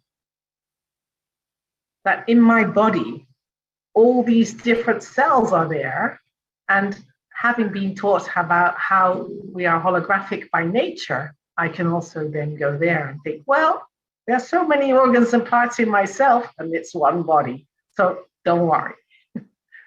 Just go back to opening the heart. Be curious and grateful indeed. And I can be fully present again. And in that, then also bring in the connections with what I might have lost by closing the heart a bit. So, and inviting others to do the same. So that's one of my practices with gratitude. And I hand over to you, Jude. Thank you, Anne. I'd like to add a third to gratitude and curiosity, which is joy. Because it feels to me that when I experience joy, then I know I'm inseparable with all of life. And for us, I know all of us, we don't put a boundary on life as being biological. We experience our beloved Gaia as a fully living sentient being and the cosmos as living sentient beings. So I think the more we can bring that into our everyday lives. Many, many years ago, I was in a field very early in the morning as part of my PhD, and I was field walking because it was archaeology. And out of a clear blue sky came these words: in the commonality of our humanity, we're all ordinary. in the commonality of our divinity, we're all extraordinary. So when I feel very ordinary, I call in some of the extraordinary. And when I'm in the extraordinary, I go, gosh, that's really wonderfully ordinary. So it feels to me that weaving this with that gratitude, curiosity, and joy in every way that we can within our lives just lights us up from within. And on that note, and lighting us from within, I would like to pass to Chloe for 2 minutes perhaps, but so powerfully to bring us into the singing field. So over to you, Chloe.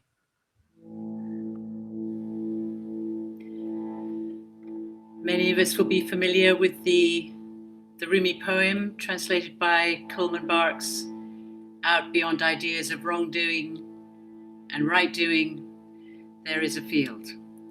I'll meet you there." And Coleman very generously allowed me just to change it a little bit to bring the word singing in terms of the theme of joy. And it goes like this. Beyond ideas of right and wrongdoing, there is a field, a singing field. I'll meet you there. I'll meet you there. I'll meet you there. Join me. Beyond ideas of right and wrongdoing, of right and wrongdoing, there is a field, a singing field. There is a field, a singing field. I'll meet you there. I'll meet you there. I'll meet you there.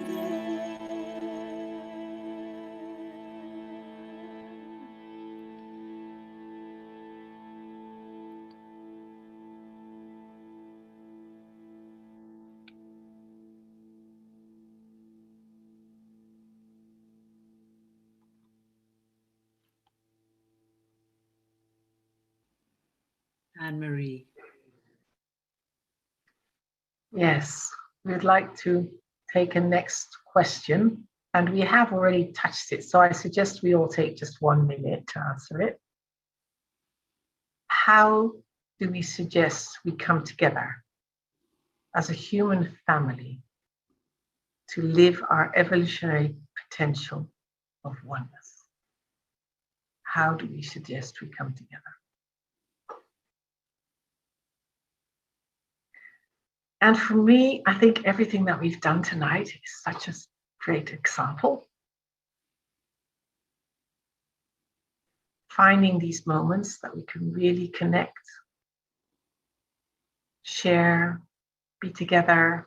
It can be with words, but it doesn't need to be only with words. And also, it's not only with humans. I spend a lot of time also with my animals, with the animals around me in nature. I spend every evening looking at if there is that possibility in the Netherlands, which is not always the case, but there was where I was last, the stars and the cosmic part, to see how that can inform us, to encourage us to build this world that works for all, that is really an expression of love in that diversity, that so many ways that we can give form to that. It's abundance, I think, and endless possibilities of that one social body, Julie, that you were speaking of. and how we can each and every one of us everywhere play a role and support others to do the same and reach out. And singing, of course, is really touches my heart, Chloe. So maybe you can give some more words to how we can live our evolutionary potential as oneness. Thank you, Anne-Marie and everyone. I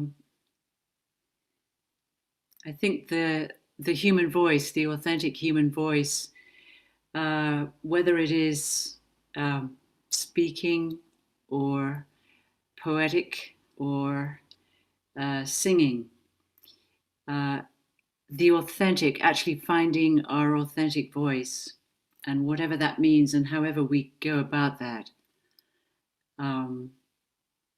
is absolutely at the core of realizing that the human body itself is a family of beings. Number one. So first, of course, is to really find how the voice itself, how our voice can really be an embodiment, can help us to really embody our awareness of the family of things that Mary Oliver speaks about within the 100 trillion cells that the human body is, right? And then to realize that it just doesn't stop there. It just moves out, and it connects. Once we are fully connected energetically and emotionally and elementally with ourselves as human, fully human, conscious, compassionate human beings.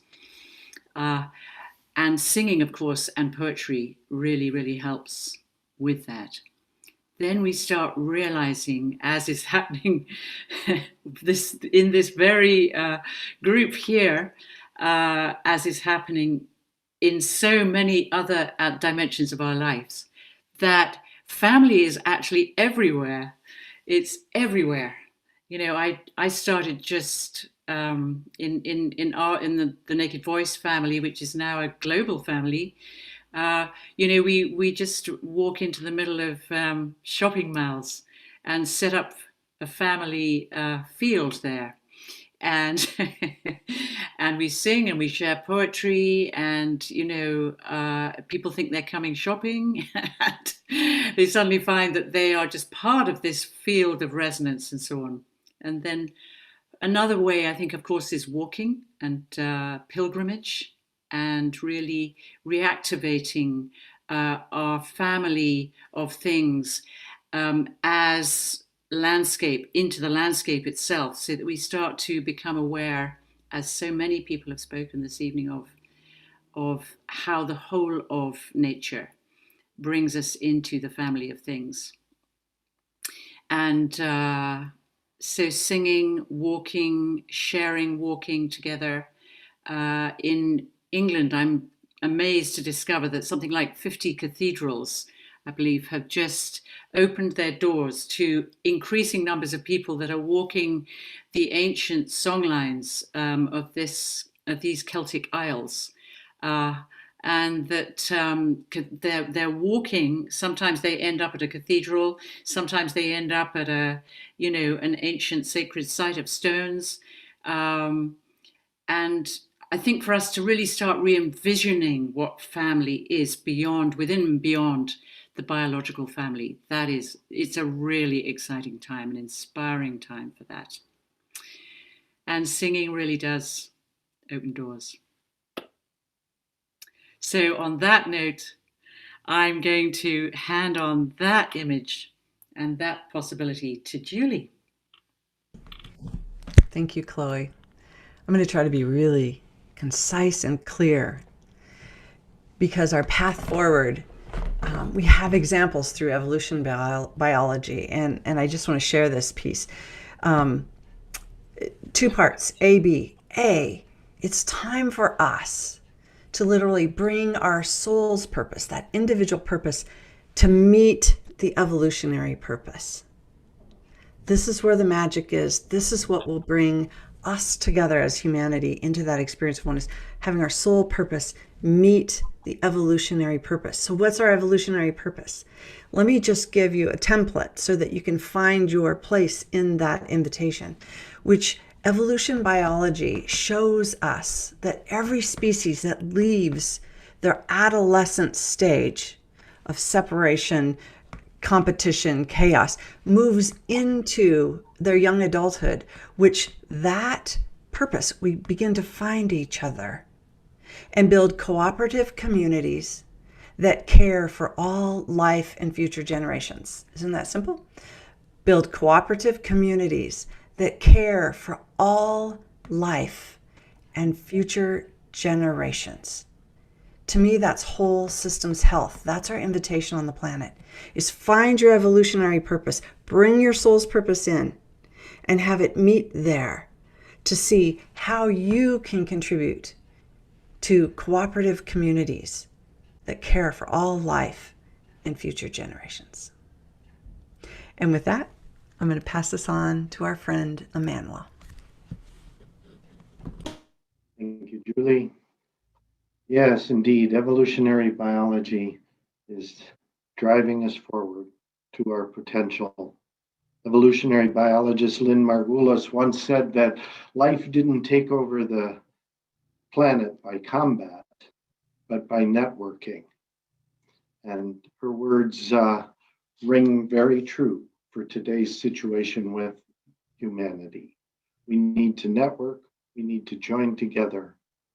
We need to be part of what I've suggested we call the holo movement, the movement of wholeness, a word coined by physicist David Bohm in 1980 to describe the movement, the cosmic breath, the outflow and inflow of the unbroken wholeness of the cosmos. And there is a movement out there. There are hundreds of thousands, perhaps millions of these cooperative communities that Julie just mentioned, all over the planet, growing every day. Bring them together. This movement of movements is the holo movement. And you, every one of us on the planet, is part of that holo movement. And as our crisis and our civilizational needs get deeper and more profound, so do the creative solutions flourish and blossom. And in those solutions, we see this drawing pulling us together, the holo movement. It is the holotropic attractor leading us out of chaos and into unity consciousness. Don't join it, you're already there. Be it. We're the holo movement. It's happening together.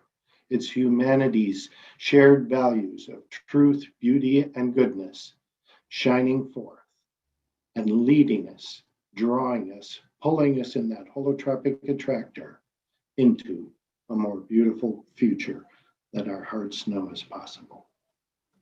Thank you. And now I'd like to pass this on to Michael. Thank you, Emmanuel. For me, it's inviting each other, not just by words, but by example, to step into a new world of being, to break free of the fear that puts us in survival mode. And for me, there is a crucial tipping point, and I believe we're at that tipping point now, when a sufficient number of people can shift their life focus from the survival of the separated self to the service of the common good, there is a major sea change. Everything shifts from the I to the we. And part of the fear that I've encountered in people who have not lived in community is that, well, if I live in a group and live in a community, I have to give up who I am. And I go, no. In fact, you have to be more of who you are. And in order to be more of who you are, you have to embrace we, so that I is a greater sense of self. We is an even greater sense of who we are as individual beings. And that individuality then is not a mark of separation. It's our unique contribution as these fractals of this one. And so for me, I believe that we're at this tipping point in our civilization where if we can invite more people to step in to the service of the common good, as we serve a living system, that living system automatically serves all that are part of it. So that's my heartfelt desire and longing, that we reunite with our true self and that we reunite as Gaians. So I'll hand the final talking stick back to you, Jude. Thank you, Michael. Thank you, everyone. We've spoken, actually, we brought in quite a lot of evolutionary biology today. And one of the incredible geniuses of evolutionary biology is something called metamorphosis. And in metamorphosis, which happens in butterflies and other insects, the caterpillar, at some point in its life cycle, goes into a chrysalis. And in that chrysalis, it breaks down. And in that breaking down, there are aspects called imaginal cells that start to form the possibility of the butterfly to come. And when I was writing Gaia Her Story, I asked Gaia, I asked the universe, why? Because metamorphosis is such an incredibly challenge to explore what could be possible. I created metamorphosis to explore what could be possible. And so I feel that this is a time for us as humanity, not to see as a crisis, but a potential metamorphosis, where we literally are now coming together as the imaginal discs, as the imaginal organelles of something that we cannot fully see the shape of, but we can do, as we're all saying, is to align with and attune with its evolutionary impulse and serve its evolutionary impulse. Because as we do, we naturally feel called to link up and lift up with each other. It's the most natural thing in the world. And we have so much help, not just within our human family, but within our Gaian family and within our cosmic family to do so. So I just feel that as we show up and get out of the way, as we link up and lift up together, we are naturally embodying and living our evolutionary purpose and potential of oneness. So to complete this amazing panel, thank you all so much, I'm going to challenge us all to say just one word each that actually embodies that essence of that next step, not just for each of us, but perhaps as an invitation to all of us to step forward. And I'm going to ask that might happen, beginning with Chloe, one word, and pass on, please. Well, a new concept, Sophia. Hmm.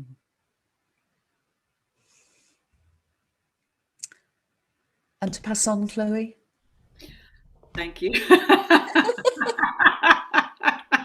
Passing on to Julie. This is hard. Hyphen. Whole systems health.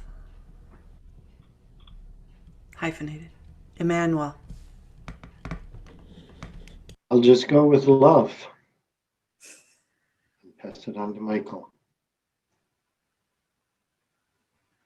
Heart lighted living. Anne-Marie.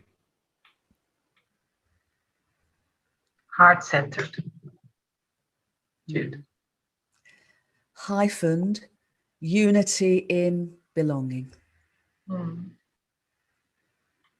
Thank you. Worldview. Thank you, everyone.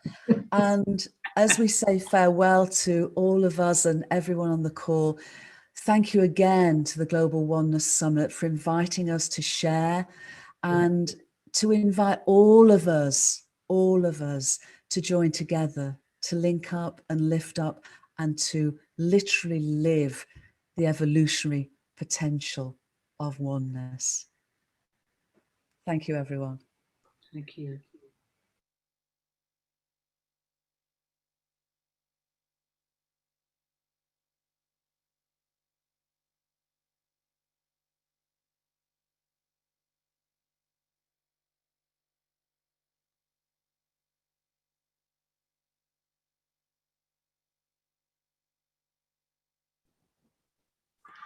Hello, welcome everybody.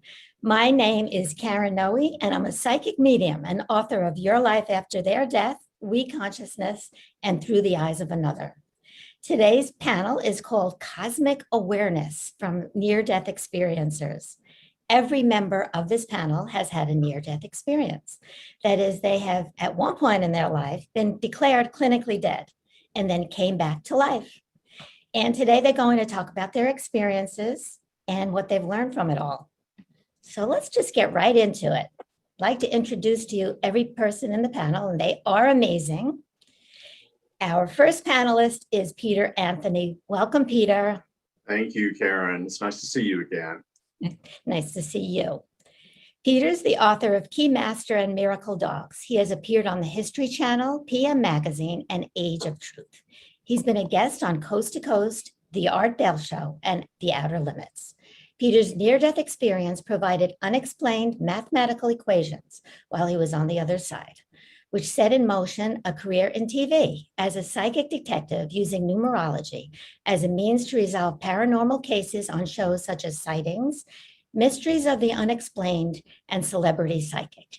Peter's sequel to his book, Key Master, The Accidental Prophet, is soon to be released. You can visit him on his website at www.theaccidentalprophet.com. Our next guest is Jeffrey Olson. Welcome, Jeffrey. Thank you, Karen. So good to be with you. Great that you're here. I'm so happy you're here with us. It's going to be really good today. Jeffrey is the best-selling author who inspires audiences internationally with his intriguing story of perseverance and inner strength. After an automobile accident took the lives of his wife and youngest son, also inflicting multiple life-threatening injuries to Jeffrey, including the amputation of his left leg, he found the courage to survive over 18 surgeries and eventually healed both physically and emotionally. At the time of his accident, Jeffrey had incredible out-of-body and near-death experiences, bringing him insights not common in today's world. His latest book, Knowing, is a compilation of his earlier books with even deeper insights and extended chapters.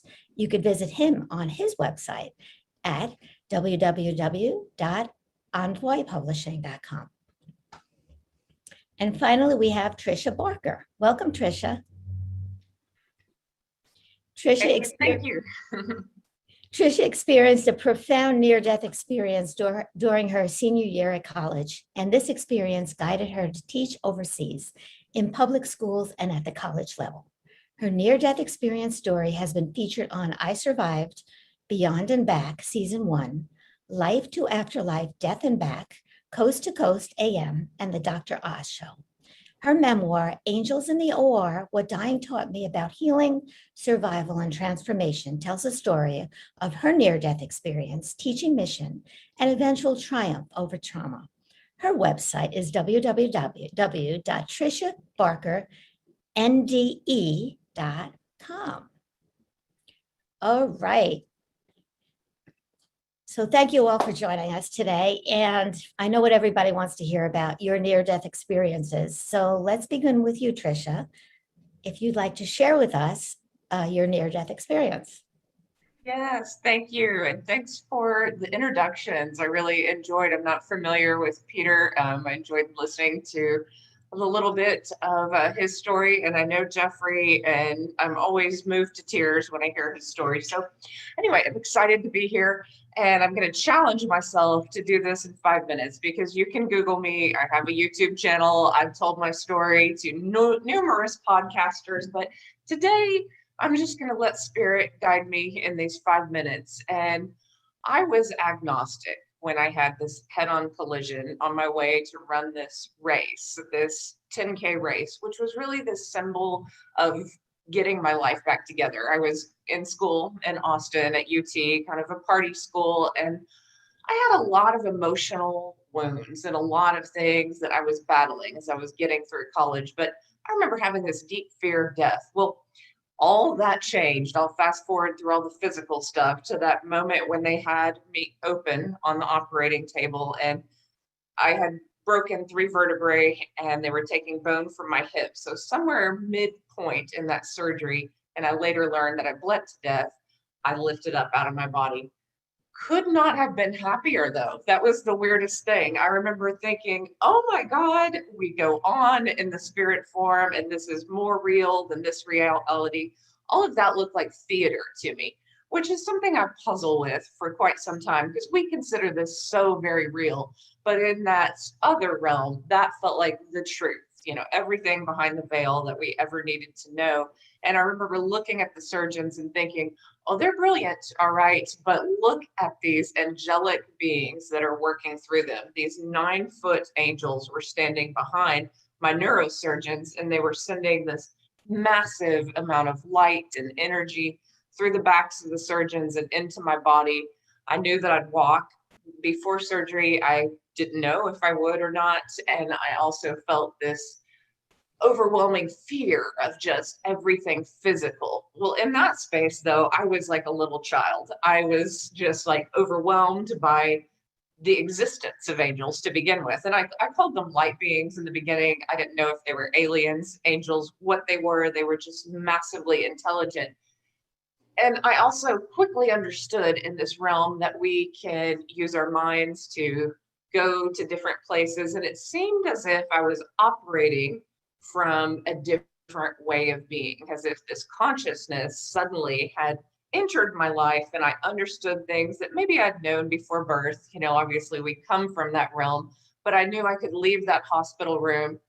And what I experienced when I left the hospital room, and I'll kind of flash forward through some parts of my near-death experience and get to this point where my soul's truth became clear to me. And my soul's truth at that time was just basically everything that I'd been holding on to, every wound, every bitterness, every bit of pain. I just felt love for everyone. And all I wanted to do was send love to every soul I'd ever known and say, hey, enjoy this life. It's so short. Enjoy your food, be kind to one another, be better if you were bad, and just live a good life. And that was like my soul's truest wish. And we're going to get to this later in the conference, I think, but I began to feel a sense of oneness with everyone, that at this heart center, people are good. At the core, they're definitely good. And I felt that really with most people I'd known and the people in the city where I died. I just kind of felt this oneness with them. The most powerful parts of my near-death experience was floating freely and then moving toward this love of God that was actually overwhelming. So I call my near-death experiences made up of different segments and different parts of learning. And just as the angels sent this wave of information, this cosmic light, this universal consciousness, this oneness, whatever you want to call God, sent this love and information to me first from afar. So at first the messages were kind of simple, like love is all that matters and all that we take with us. And I remember when I heard this, Peter, I was a little upset because I said, why am I not getting mathematical formulas? Why am I not getting something a little bit, a Beatles song? Really, God? This is what you want me to bring back? But I understood, as these messages started coming towards me, that I was going to unpack them in different ways, that they were basically metaphors. Be like a little child was another message. Remind them to go to nature. And that has become a big talking point in this technological age, that much of healing is simply a return to Eden, a return to our natural sense, a return to nature. I saw my grandfather on the other side. He was the only person who was dead. And this gives a lot of people comfort because he looked beautiful. So he had died of leukemia. And in this heavenly landscape, he just shone with glowing skin, glowing eyes, and this deep unconditional love. And he had always been a loving person in my life. So it was comforting to meet him at that time. And at that moment, when I met him, he asked me if I wanted to continue on. And this is the part of my near-death experience that moves me the most when I think about it, because as you get closer to that love of God, everything about you changes. So everything about that broken girl that I was seemed to be healed. And I was 22 at that time. So I had had kind of a rough childhood. And as I was moving closer and closer to that light, all of that darkness just didn't seem to matter. You know, like I literally was taking just love with me. And so as I moved deeper into that light, I was being loved, I was being healed, I was free, I was safe to love. And I was also just so excited to be in the presence of this energy, this love. I felt people's prayers and I didn't want to come back. And I know that makes a lot of people sad because, you know, we like to think of our loved ones wanting to return, but that love of God was so powerful and so overwhelming that I only wanted to know more. I wanted to get closer. I wanted to feel that love. And as I got closer, the memory of my physical body seemed to slip away. And at some point I thought, yeah, I'll stay here. This is better than I've ever felt. It can't be duplicated on earth. Let's stay here. And the minute I thought that thought, there was this barrier and I was stopped and told to look down and given a very particular mission. And honestly, I have struggled with that mission. And initially I did because it wasn't what I wanted to do in life, but I was told to go teach in public schools, colleges, and remind people to turn on their lights, to basically let go of fear and embrace the light of who they are and really just live inspired lives. Well, the very mission that I resisted turned out to be one of the most amazing gifts. And that's really what I talk about, is that when we're in service to others, the other side can work through us. Our mediumship gifts can be activated, our psychic gifts can be activated because we have a heart for others. We don't even have to say that we're psychics. And that, you know, I didn't all that time in the public school. I just helped in the ways that I could. And I felt that energy working through me. And that was such a blessing, really, to be reoriented. So I know a lot of people search for a mission. I was lucky enough to have had God as a guidance counselor. So that's my NDE in a nutshell. That's so beautiful. And when you were there, were you able to see how you've affected people through their eyes? A lot of people see that and feel that. I left that part out, but that was a big part of the near-death experience, was the life review. Mm-hmm. And I know people fear that because when you've lived a long life, you know, you've made some mistakes along the way. The main mistake that I was shown at that time was judgment. And this also gets misconstrued, and I find myself talking about this a lot, but judging people based on looks, material things that they can't control. This is wrong. You know, like I was a 22-year-old college student and I thought if someone didn't have a good degree or if they were just a full-time waitress or waiter, that they weren't worth my time. And what I saw was that I was missing out on these really lovely people with great hearts and living these spiritual journeys. And it made me feel so embarrassed that I placed importance on things that didn't matter, and that I wasn't looking at people's hearts, which really do matter, who they are at their core. And so I never forgot that lesson. And of course that reoriented me to look at the hearts of students and really, you know, just brush aside all of the other nonsense. So beautiful. Thank you so much for sharing that with us. Peter, you're next. You want to tell us about your death experience? I have to say thank you, Tricia, for sharing your story, because I can relate on so many different levels. I've heard about you, in fact, both of you. I think when we are on the road, book signings, lectures, Zoom meetings, you hear about other near-death experiencers, and I've heard of both of you, and I'm just thrilled to be here on the panel with you guys, and also Karen, who I love and adore. So I'm going to let Spirit guide me as well, and like so many of us, 5 minutes of a near-death is with so much going on in our life review and also our return. But I was in the height of my career at CBS News Division. We were finishing up a wrap party, and I knew when I went to the bathroom that night, I had this horrible pain in my stomach or on my side, my abdomen. And I knew at this moment in time something was wrong, because I could just feel. Now, as I digress just a slight bit, who was I before? Again, in the height of my career at CBS News Division as a freelance image consultant, traveling around the nation with politicians and celebrities, doing tons and tons of episodic television as well as news. And so I decided to go home, and I called a friend, and I thought it would be smart for me to get out of my suit and tie.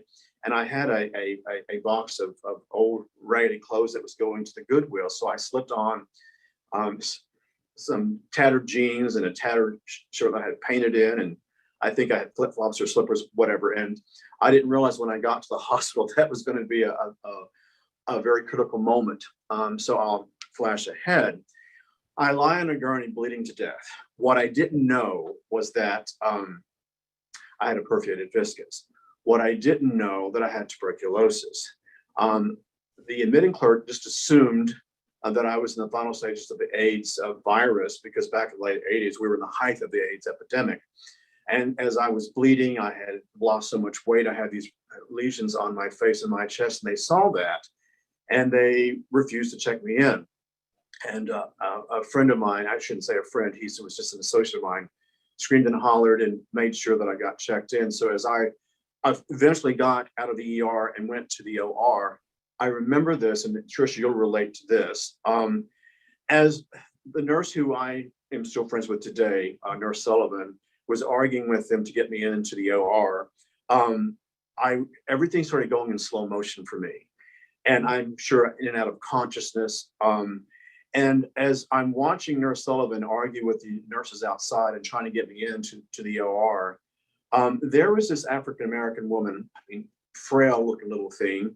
But I remember looking at her, and as I lie on the gurney bleeding, she was in a wheelchair, and she reached over and she extended her hand to me.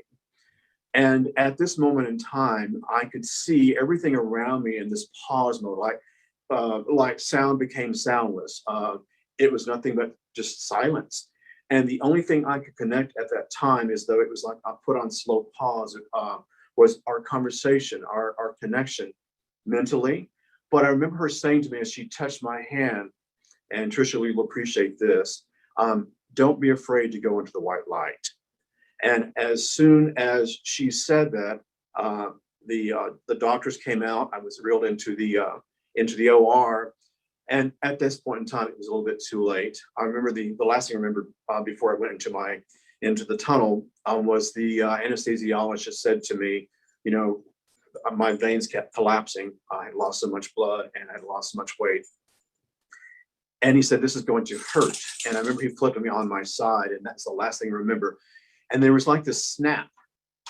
And I remember as I'm semi-conscious, I could see what I refer to as the bullseye, the spinning tunnel over here rotating. And I could hear the doctors going into medical protocol, their panic, voices inside my head. And what was interesting to me was that I didn't realize it at that moment, but as I was looking down, Peter Anthony in physical form was on the operating table, and Peter Anthony, and I guess in spirit or the essence of spirit, was hovering over the operating table, looking down at the doctors and nurses and the anesthesiologists, as I said, going into medical protocol. And this overwhelming sense of peace just immediately took over my body. And I say body because I don't know how to describe the essence of Peter Anthony because there is no physical body, but I could feel and see and know everything.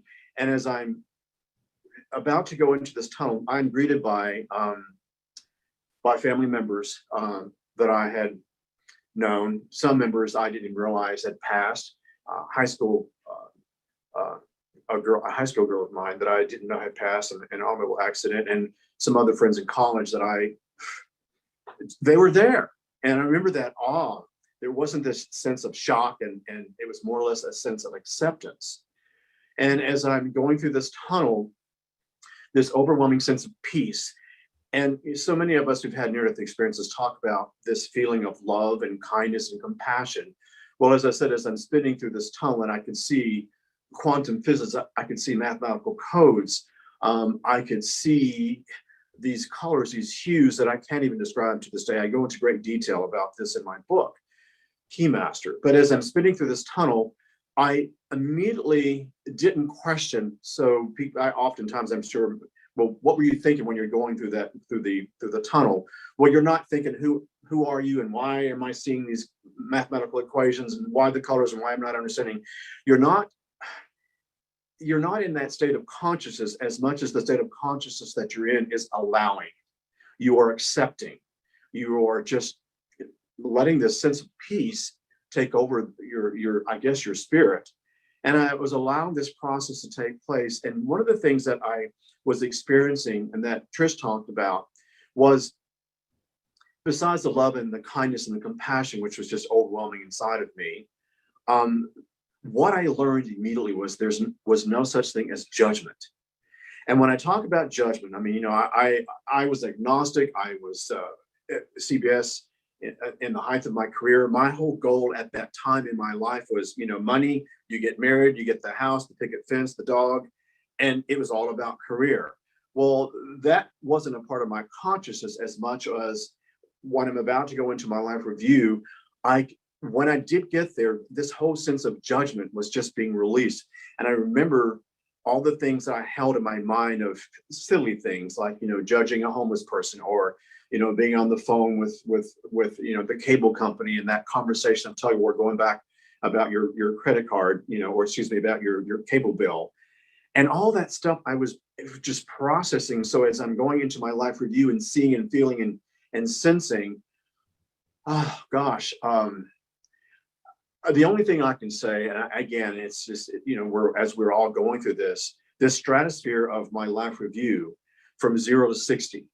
And again, there is no time, but I remember in part of my life review, looking at me and my birth on November the 11th, and on November the 15th. And I remember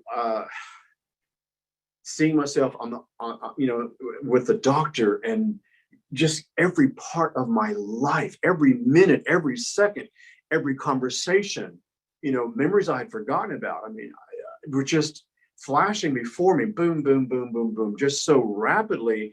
And again, going back to allowing, there was no, oh, slow down, let me see this. It wasn't that at all, but it was just a sense of, when I did review something where I felt I didn't shine, I would watch this or review this with the sense of, and I guess the only way to describe it is, Peter, you could have done better. So there wasn't no, oh, what a horrible person you were, or you shouldn't have done that. There was no shoulda, coulda, woulda, as much as there was, for me, it was like allowing myself to look at my human errors and knowing in my consciousness that I could have done better and that I would do better.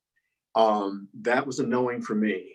And as I'm watching my life review, I'll highlight a few things here. We go back in this oneness theory. What I do remember for me was that everything on this planet is connected to source, to the divine, to God. I don't want to put things in categories because I get so many emails about, from the evangelicals and the spiritualist people, there is no Catholic, there is no Jew, there is none of that. What there is the essence of spirit, what there is the essence of soul, what there is the essence of kindness. And as I'm watching all this life review, again, I remember watching myself on my way to my final interview with CBS, and I knew that I had it in the bag, and I was rather cocky. And I remember driving over the bridge, and I had some chewing gum, and I was unwrapping it, and I tossed the silver wrapper into the river. And I was watching my wrapper go into the river, and I watched this wrapper be collected with other trash and needles and cat litter and fast food takeout baggies. And I watched this river go into the lakes, and I watched everything go downstream towards the ocean. I could see the chemical oil refinery spillovers going into our oceans. And what I look back at this moment, and then why I'm so environmentally attuned to where we are on this planet, was that every action, every deed, every thought that I contribute to in terms of Peter Anthony's life connects to or affects someone else. And so for me, that moment of realizing that what I did affect someone in China, or did affect someone in Peru, or did affect someone in the UK, or did affect someone in Texas. Everything that we do has some point in connection. And so I gathered and acknowledged that my life on this planet at that point in time, again, no judgment, was, it's not like, the guys are saying to you, oh, you were a horrible, selfish person. There wasn't that. But it was almost as though your grandfather, your grandmother, who you love so much, was saying, come on, I know you, I know your soul, I know your spirit. Let's just do better. So there we go back to that sense of spirit of love and kindness. Now, here's what's interesting about my life review. I was sent to a place called Bordeaux. I call it the cleansing station. And I remember one of the facilitators in Los Angeles at that time, whose past, was talking about this with me in terms of, I questioned it. When you come back, there are so many things you have to gather. Mine was a 7-year process. And I guess my logic mind, because I was agnostic, so I didn't believe in God, I didn't believe in Jesus, I didn't believe in any of that stuff. But when I'm having this conversation, everything I learned at this point in time, when I'm in this stratosphere, is about energy, it's about frequency, it's about vibration. And I kind of go back to what Spielberg said, that if we had to have a conversation, with an entity, it would be through math, it would be through color, it would be through sound vibration. And so I'm having this conversation with what I now call God, this energetic frequency. And I remember watching the planet, and we as human beings on this planet, again, no judgment, but that, our environment is important. Our animal kingdom is important. Our connections to our neighbors and community is very important. Everything that we do on this planet is a gift. And, the breath of life is our gift. It is our moment in life to contribute to this planet. And as I watch what we as humankind were doing to the planet, I remember this one moment, this connection to source, to God. And I remember looking down at the planet, and I remember saying, this is not what God intended. And this moment when I said that, everything just connected to me, to the entire stratosphere, the galaxies, the stars, the animal kingdom, the oceans, the mountains. I mean, everything to me was just one. And each person, every animal, every plant, every blade of grass is a part of the equation of this thing called God consciousness. And I got that. And I was given a choice to go back. And I remember the voice said, do you want to go back? And I had a choice. And this is very important. I had a choice. Do you want to go back? And before me, not only would I experience my life review of my past, but I got a chance to see my life ahead, the drug addiction, the attempted suicide. But I also saw something pretty incredible. I no longer had a speech impediment, because up to that point in time of my consciousness, meaning going back to that period of the real Peter Anthony, we'll call it pre-near death, I had a speech impediment. And so when you spoke to Peter, if you got a yes or no out of Peter, it was like, yay, and he's talking. I was so consumed what others' opinion of me was, and especially growing up with a speech impediment. So when I saw myself traveling around the world and writing books and speaking freely with this confident voice, do you want to go back? The voice said. And I said, yes. And I remember, like Trish, I remember that moment when I physically hit my body. again, the spirit, I remember it was almost like,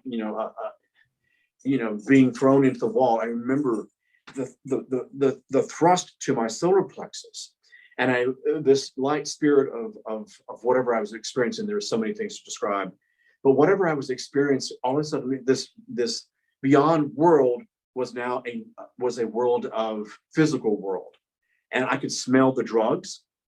I could feel the pain in my lower part of my body. They removed part of the colon, and the pain was just unbearable.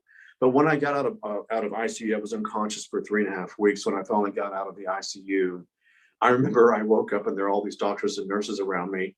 And I think the most incredible thing for me was I came back a talker, and I haven't stopped since. I talk. And I remember talking to the doctors and saying, "Oh my God!" Now, we didn't, back in the late 80s and 90s, the term near-death experience was not privy to my consciousness.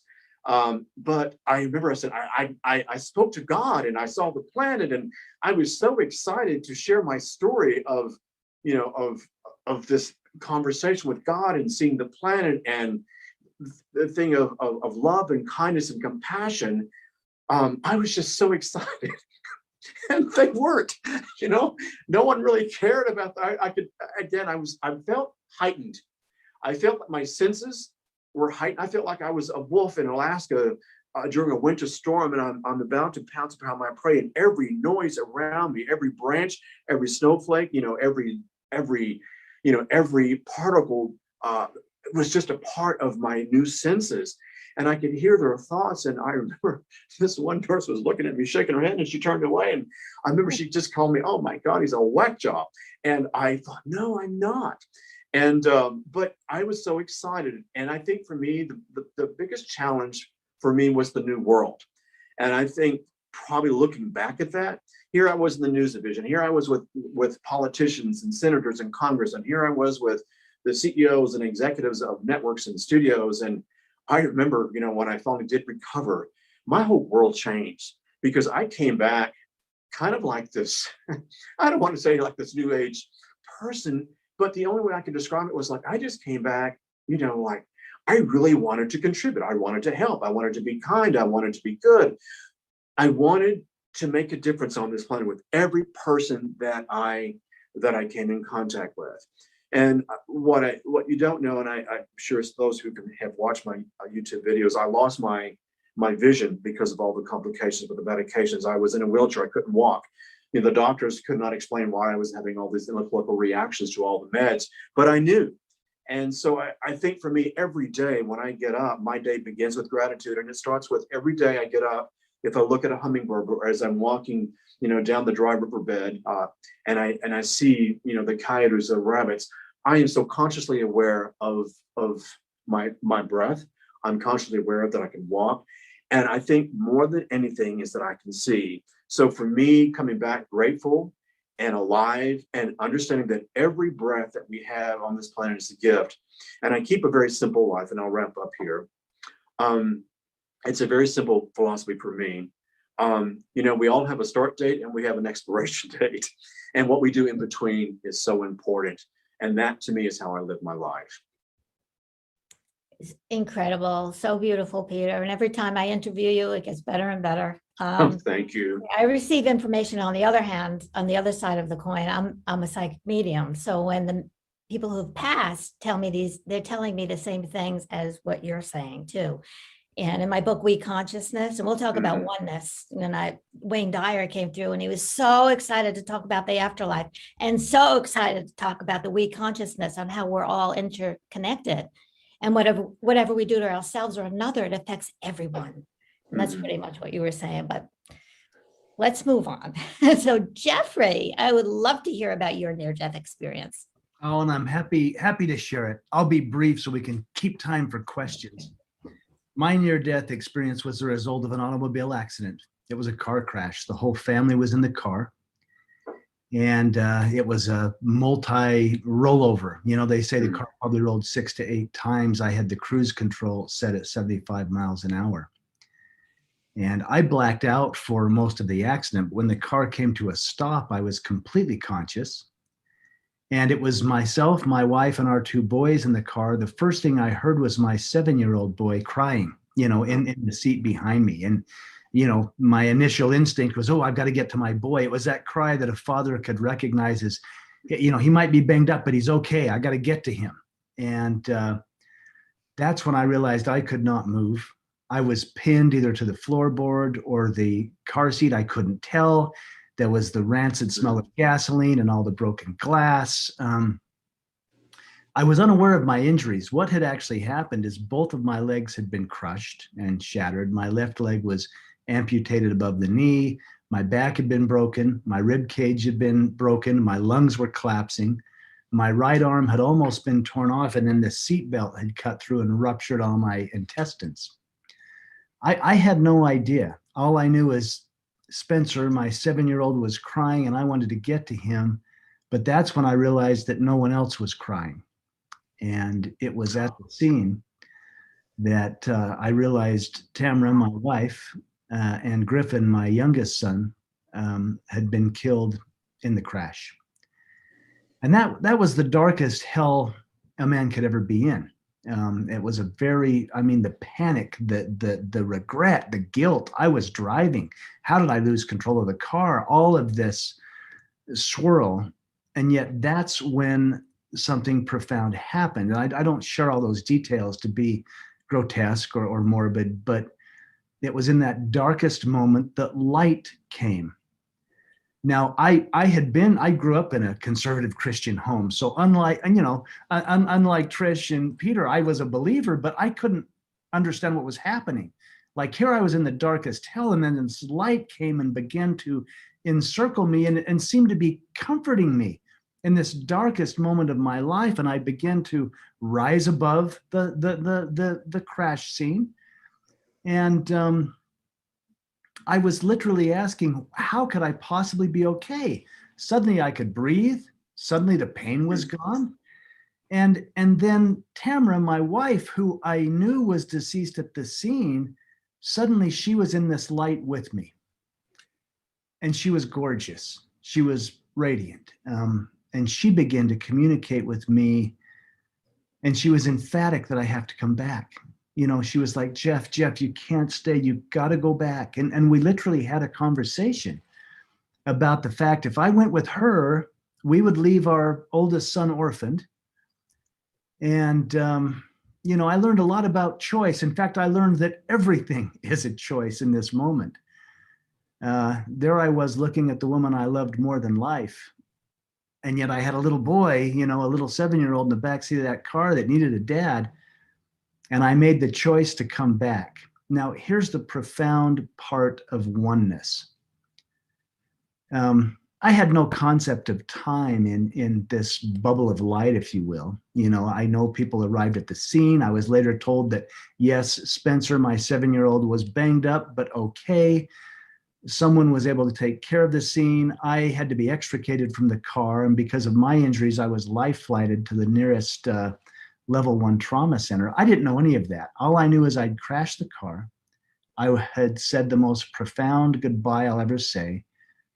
And I had made the choice to come back. Well, that's when I found myself moving about this level 1 trauma center with all the doctors and patients and the nurses and the families of the patients. And yet everyone I saw, everyone I encountered, I knew them perfectly.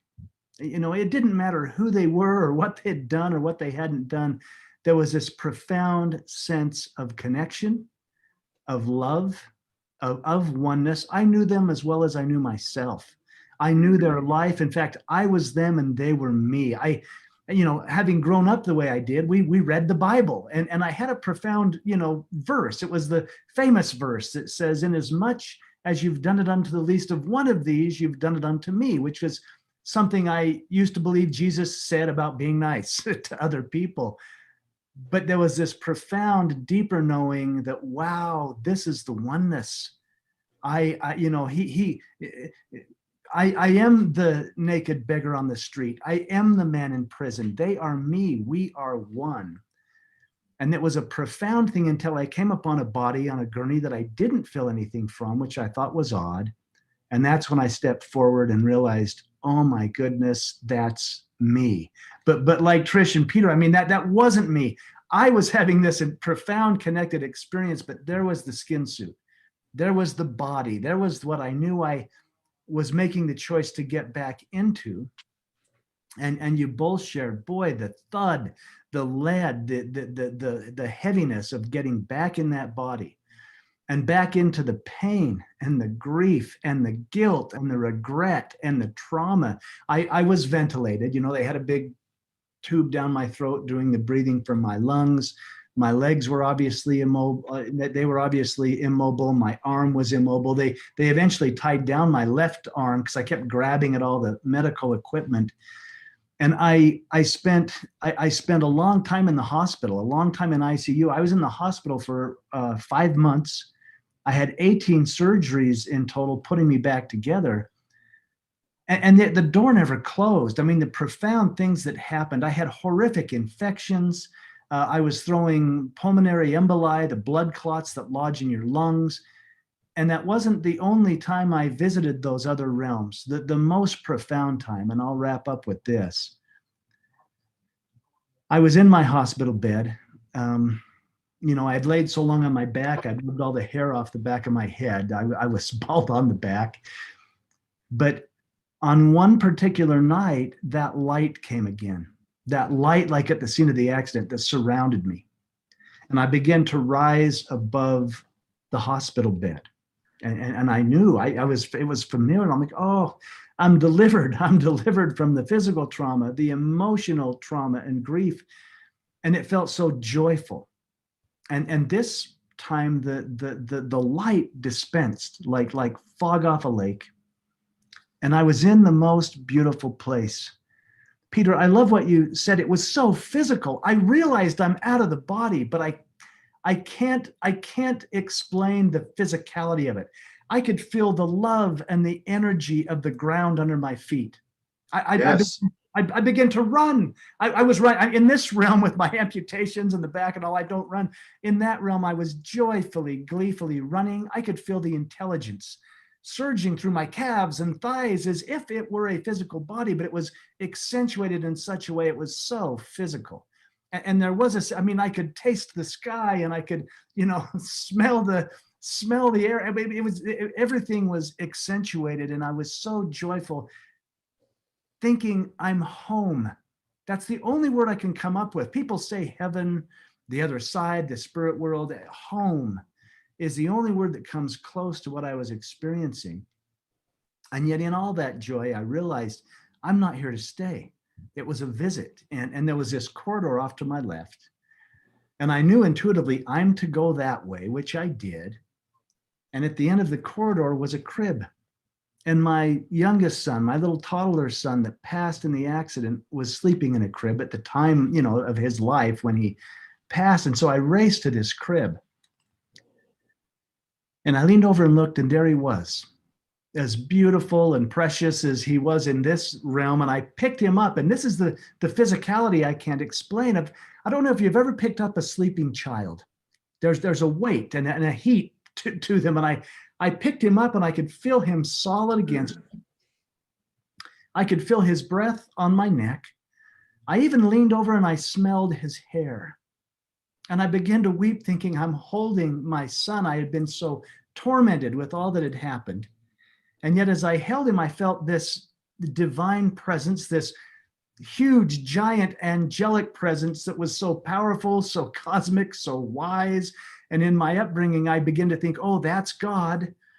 And yet I began to become fearful. I had believed that God was going to judge me. I was probably in trouble. And and the guilt. I mean, here I was holding my little boy. Quite honestly, what was happening as I was thinking, my son passed because I lost control and crashed the car. His life was cut short because somehow I overcorrected or caused this crash. And the guilt and this presence was coming closer and closer, and I didn't dare turn around.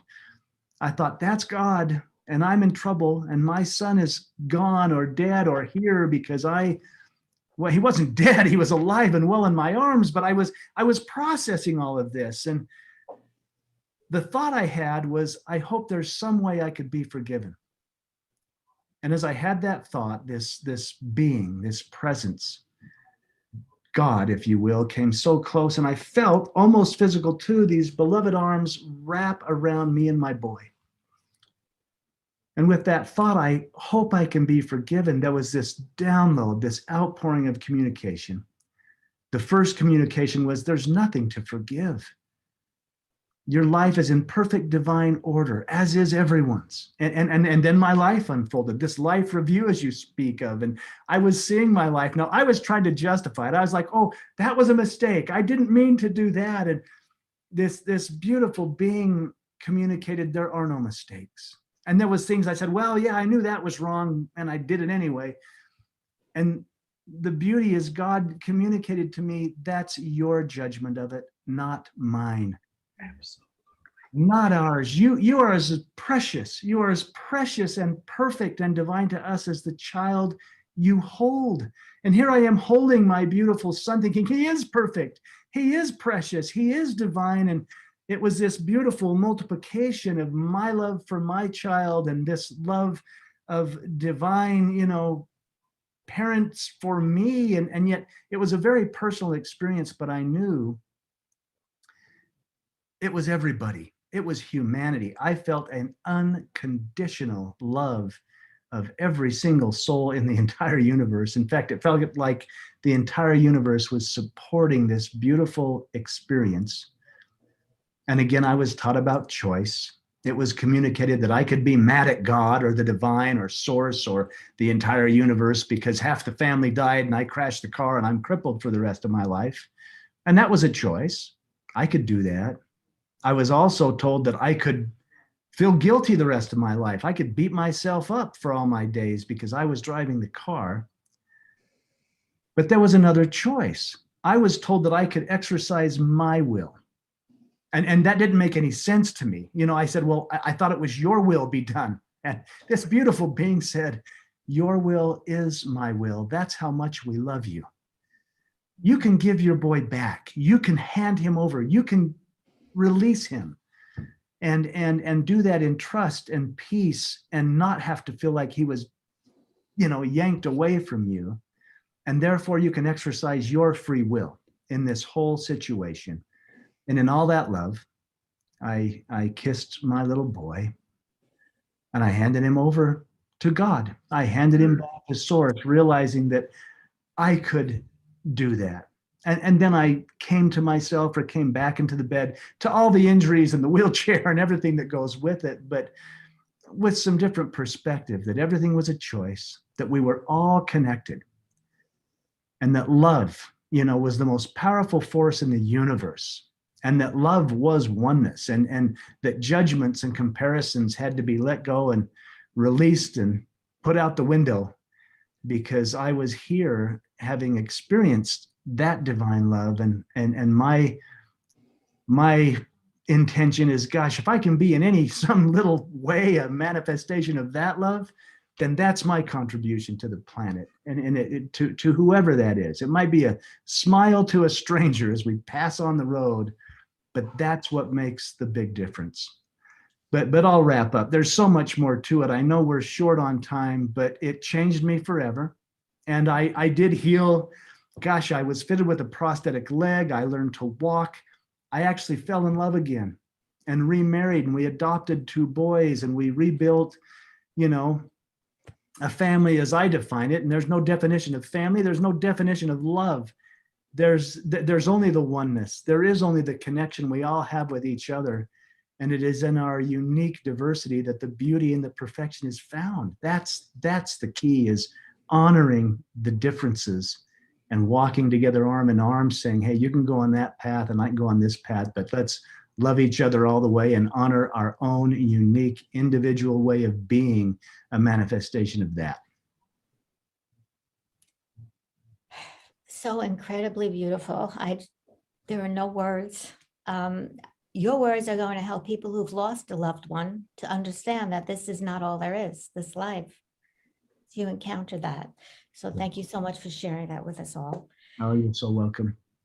And so let's talk about how we could extend that oneness that you felt during your near-death experience and how you could extend that oneness to the world now that you're back in your physical body. Trisha, do you want to talk about that? Yes. You didn't talk about oneness. You felt the oneness that you said we'll save for later. Let's hear about what you experienced. Yes. And I just have to say that, like Peter and Jeffrey, that coming back to the body, it's so easy to experience oneness with consciousness, with the knowing outside of the body. Once we come back to this body and have to deal with the injuries, I remember feeling so profoundly different from my body that I literally told the nurses, when they asked me, can you say your name? I said, her name, that Trisha girl that I have to come back to, like this. I was so disconnected from me. And I felt like my whole consciousness filled up the room.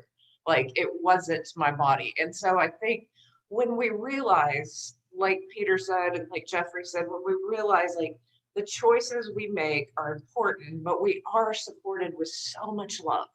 And that's the healing. If we make choices knowing that we're deeply, deeply loved, we can't help but make better choices because we know that healing helps heal other people, and love helps heal other people. Like the most profound healing I have ever experienced is from that love of God, whether it's after the near-death experience and it's just in meditation or it's working with a healer, all of that is important. So oneness and how to apply that, I'll focus on your question.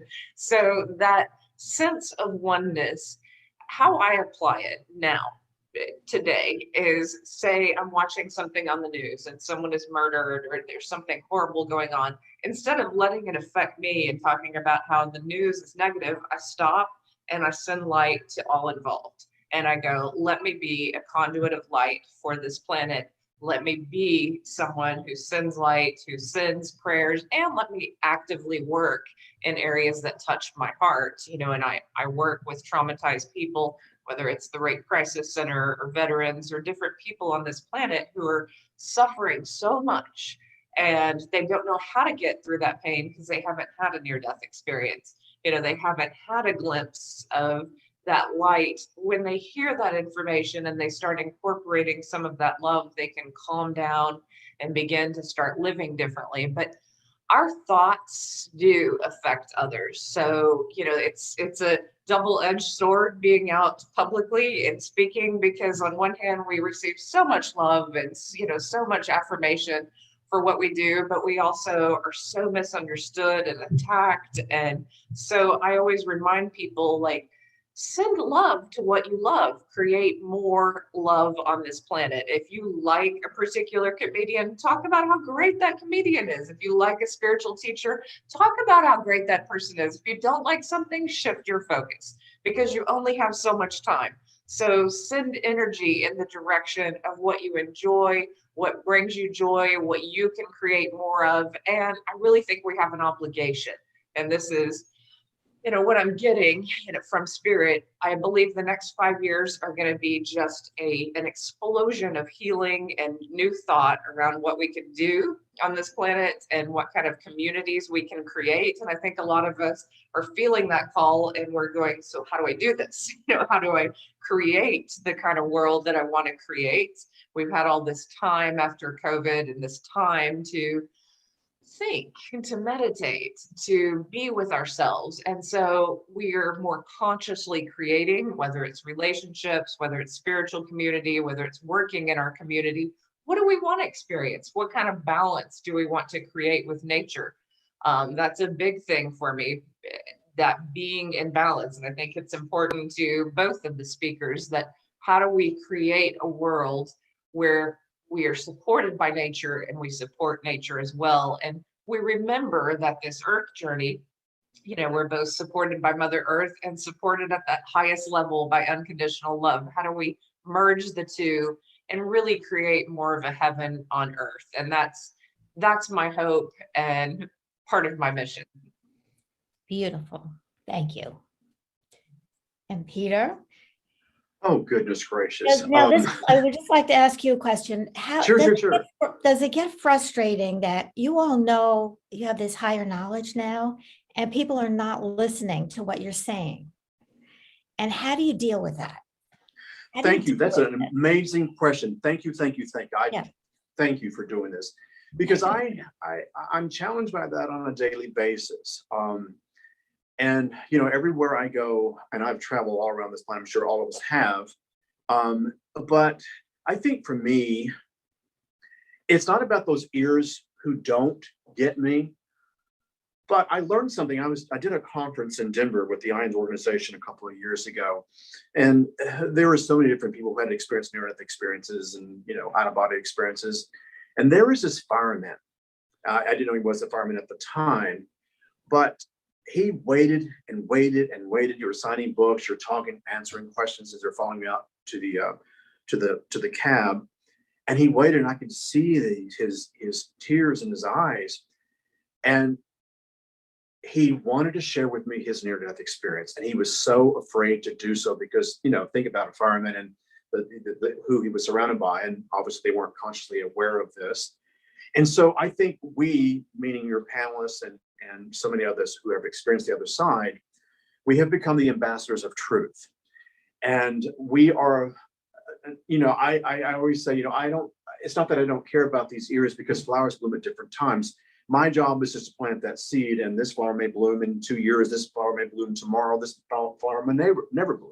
And it's not about that for me, but what I've learned, I always think about when I go off and do my lectures.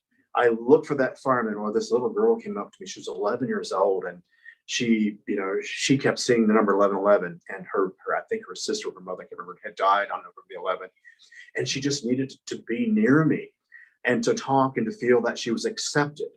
And so I think for me, going back to that oneness, if we understand, and I love what was brought up in this group about the choice. We are given a choice. And so my choice today is to provide the people, the places, and situations, and I am to go out into the world.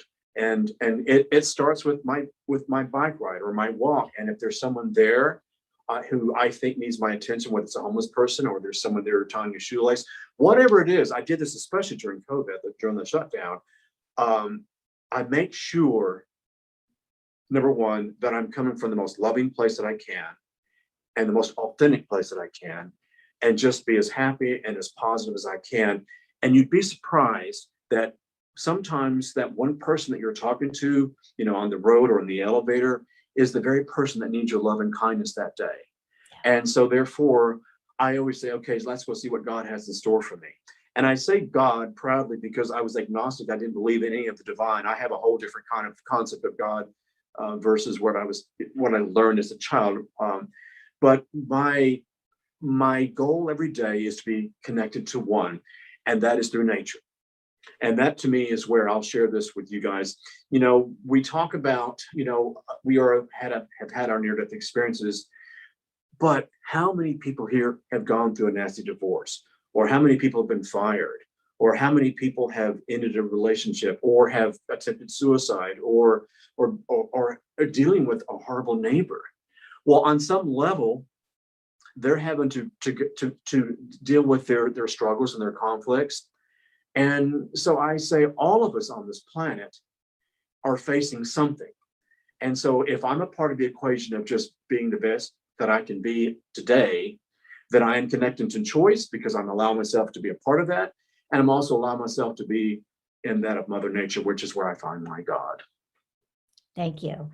The time is going much too quickly. We have like 2 minutes. Jeff, do you have any closing words for our listeners today? I'll be fast. It's just what an honor to be with Tricia, Peter, and Karen, to be with you. Nature, yes, yes, yes. I grew up in a conservative Christian home, and yet my near-death experience expanded that into crazy things where faith and hope were transformed into trust. And we are supported by Mother Earth. We are supported by Father Sky, and getting back to nature and kind of the indigenous spirituality is somewhere where I live and is very near and dear to my heart.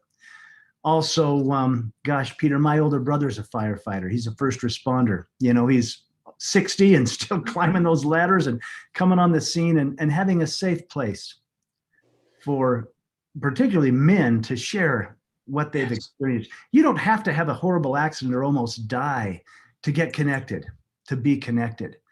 And the oneness, you know, I always talk in, well, that realm and this realm, and yet it's one big realm. I have two of the most powerful guardian angels any man could ask for, in a wife who has passed and a son who has passed. And Dave guided my path and looked out for me in profound ways.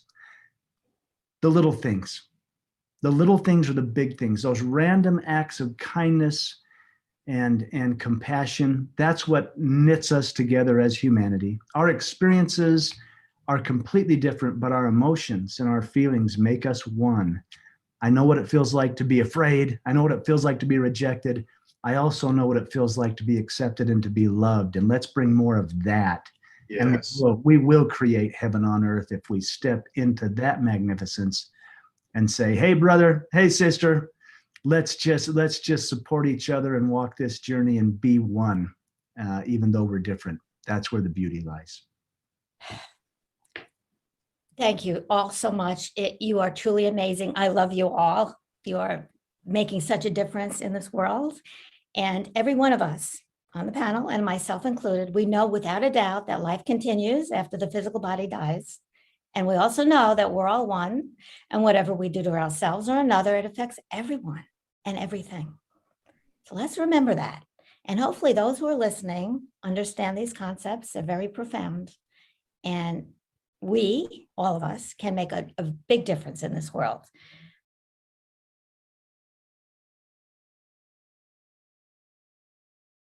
But I have to say, Tricia and Jeff, you guys are amazing. I didn't know what I was going into. I just knew it'd be great because I love Karen. I know every time she brings people together, there's this oneness of energy that always just seems to come together.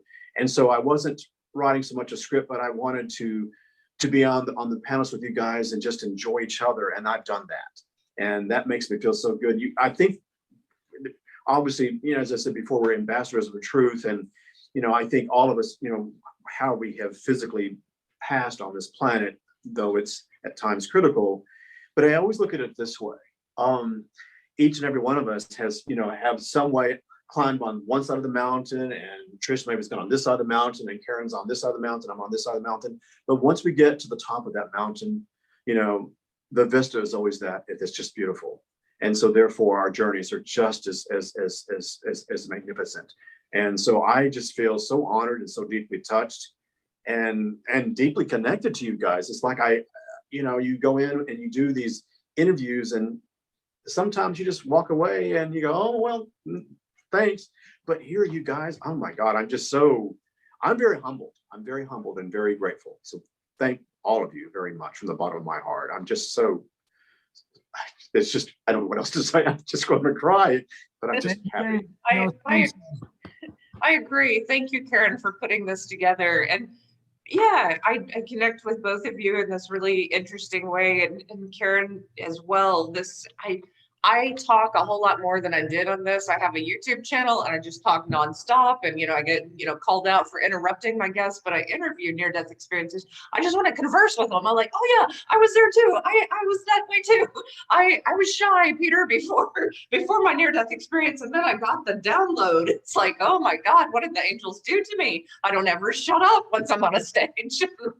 Well, can I ask you something, Tricia? Because you mentioned something, about I heard about you through Susan over in I guess in the Irons organization in Raleigh, Durham area.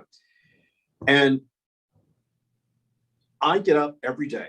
I have a 30-minute gratitude walk. I have a 30-minute, gratitude evening, on my bike ride. And I do try to connect, but I have had so many angelic encounters from the moment that woman touched that. I say I know she was an angel, was an angelic being, certainly a very divine being. But all throughout my recovery, these angels always show up in my life, and I've even had them come before me, and I've seen them, and everything goes in this slow pause mode. it's like, as I said, sound becomes soundless. It's just silence. But yet at the same time, that connection with that being is so profound. And I never remember their names. It's like it just go, but I can tell you everything in detail about the person I've encountered. And my first book, Keymaster, is about an angel I met in St. Thomas, and how I had this 26-year encounter over and over and over.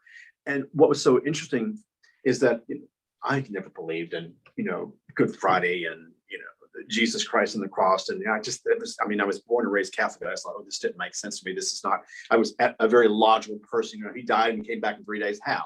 That was my whole methodical mind. So I think for me, my greatest reward was connections with the angels. And are you familiar with the thin veil? Okay. So that's what I go out and do. And every year on my clinical death, on November the 11th to 11/29, I go off to Sedona or to Stonehenge or to Canterbury or to Mount Shasta. I go to where I feel that the angels are going to be. And it's not that I go there purposely looking for them, but I just go into this place of deep soul-searching inventory.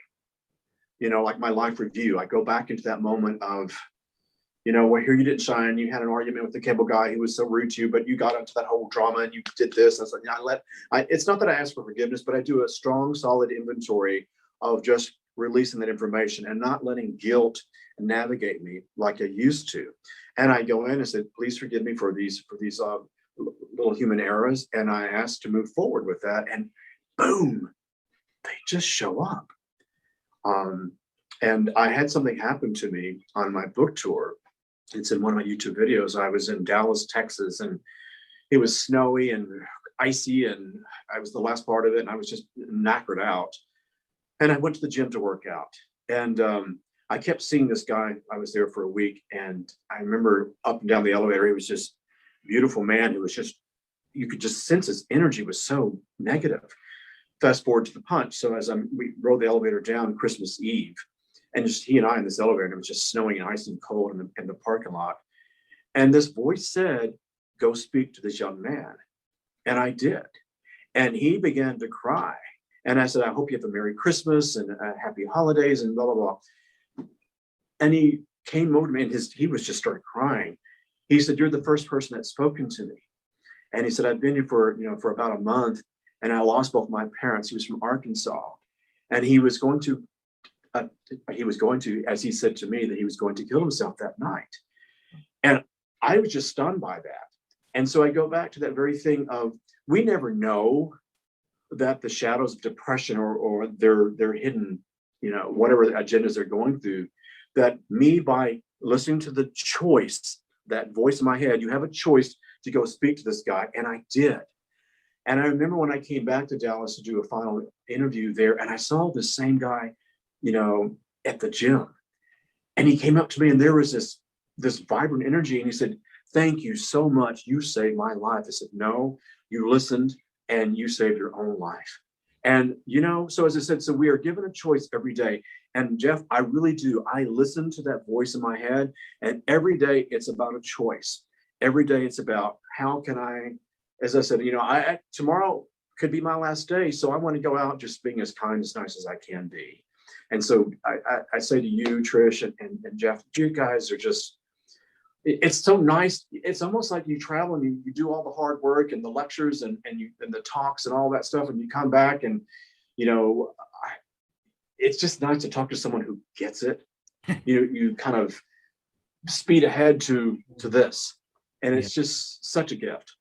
I'm so excited. So I'm gonna calm down. And thank you for listening to that voice. That's my spiritual practice has become the sunrise. Watching that sunrise and thinking, wow, look at the sun. It shines on everybody. No judgments, no comparisons, and everything it shines on thrives. So how can I be that? And then that's the question. What can I do for someone else today? And that's when the angels show up for me. If I'm saying, oh, bless me and help me and this and that, they don't show up. But if I say, what can I do for someone else today? Boom, there they are. Yeah. And it's the silliest little things. You ought to text your mom. You haven't talked to mom in a week. It's the littlest things, but you listening to that whisper and thinking, I'm going to go talk to this stranger. I mean, yes, he saved his own life, but you were the catalyst for him to reconsider by listening to that little nudge, that whisper that said, go talk to that guy, you know? It's beautiful. It's that energy that we benefit from it too. Like when I get out of myself and I listen to that voice and help someone else, then I really feel the energy of the angels. I really feel the energy of God working through me.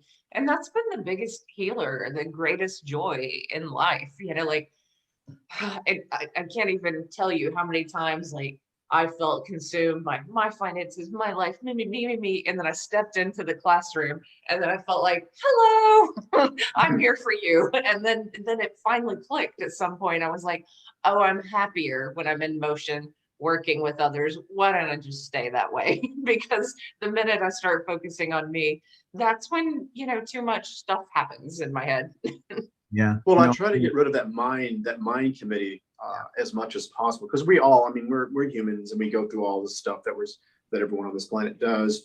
But I do go back, you know, and I want to say this, Karen, when I had my near-death experience in the late 80s, in the 90s, there wasn't enough information.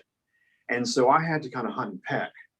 And I was reading books, and the beautiful part of my industry was at CBS, I got a chance to work with Shirley MacLaine. And then when I was working in Los Angeles, I got a chance to work with Marianne Williamson. And I began to see that the universe and God, the divine, are providing these very powerful spiritual women in my life.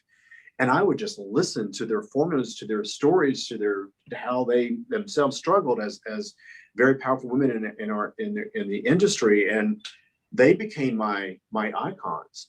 And so I listened to them and I watched them, and I kind of feel like I was given it's like, you know, the guy in the back room of the class just taking notes and watching all these very powerful people.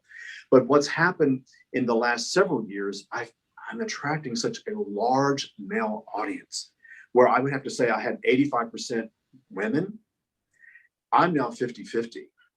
And I get so many men from across the planet every day emailing me, single parents. And then one other thing I have to address with you, Jeff, because I was given 3 months to live, and they could not explain why I couldn't walk. So I was in a wheelchair. So when I talk about walking again, yes, it's a gift, and I acknowledge that. You know, I obviously lost my vision, and so I ask you guys. I've come back, as I said, heightened. So I am so connected to what I put into my body, meaning food, what I watch, what I read. I really try to do that body-mind principle as much as possible, but I really have to stay away from the meds. And it was the medications and the morphines and all that, those chemicals that were in my body. And it was during the hospital when an angel came to me and had me wean myself off the high doses of prednisone and morphine. And I began to do research on vitamins when I got my vision back. And I've been doing that since. So for me, as I said, just walking and seeing I don't take that for granted. I have to tell you, I feel like the angels saved me because I vomited as soon as I got home. The first pain pill that I took, I could not take those pain pills. And I have an addictive personality pre-NDE. And I just suffered through all of the weeks. But it was beautiful because I learned to meditate, get outside of my body, and not take anything for pain.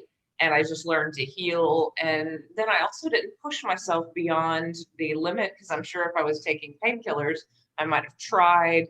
Anyway, it was such a gift. You know, like that was a huge gift right after my near-death experience. And then that opioid crisis took off, and I watched other people suffer with that who've had injuries like mine, you know, less injuries, you know, who have really, you know, struggled.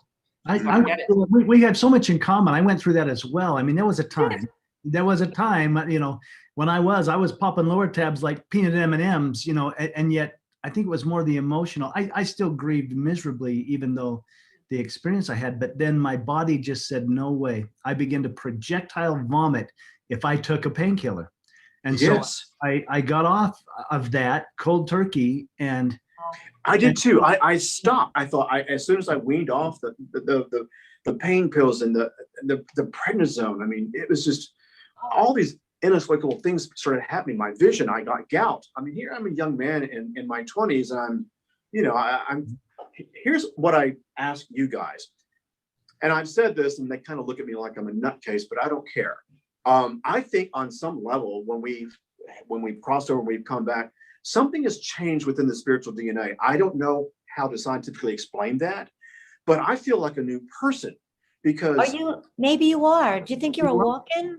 I don't, people say that, but here's what I know. I can use both hands. I was right-handed.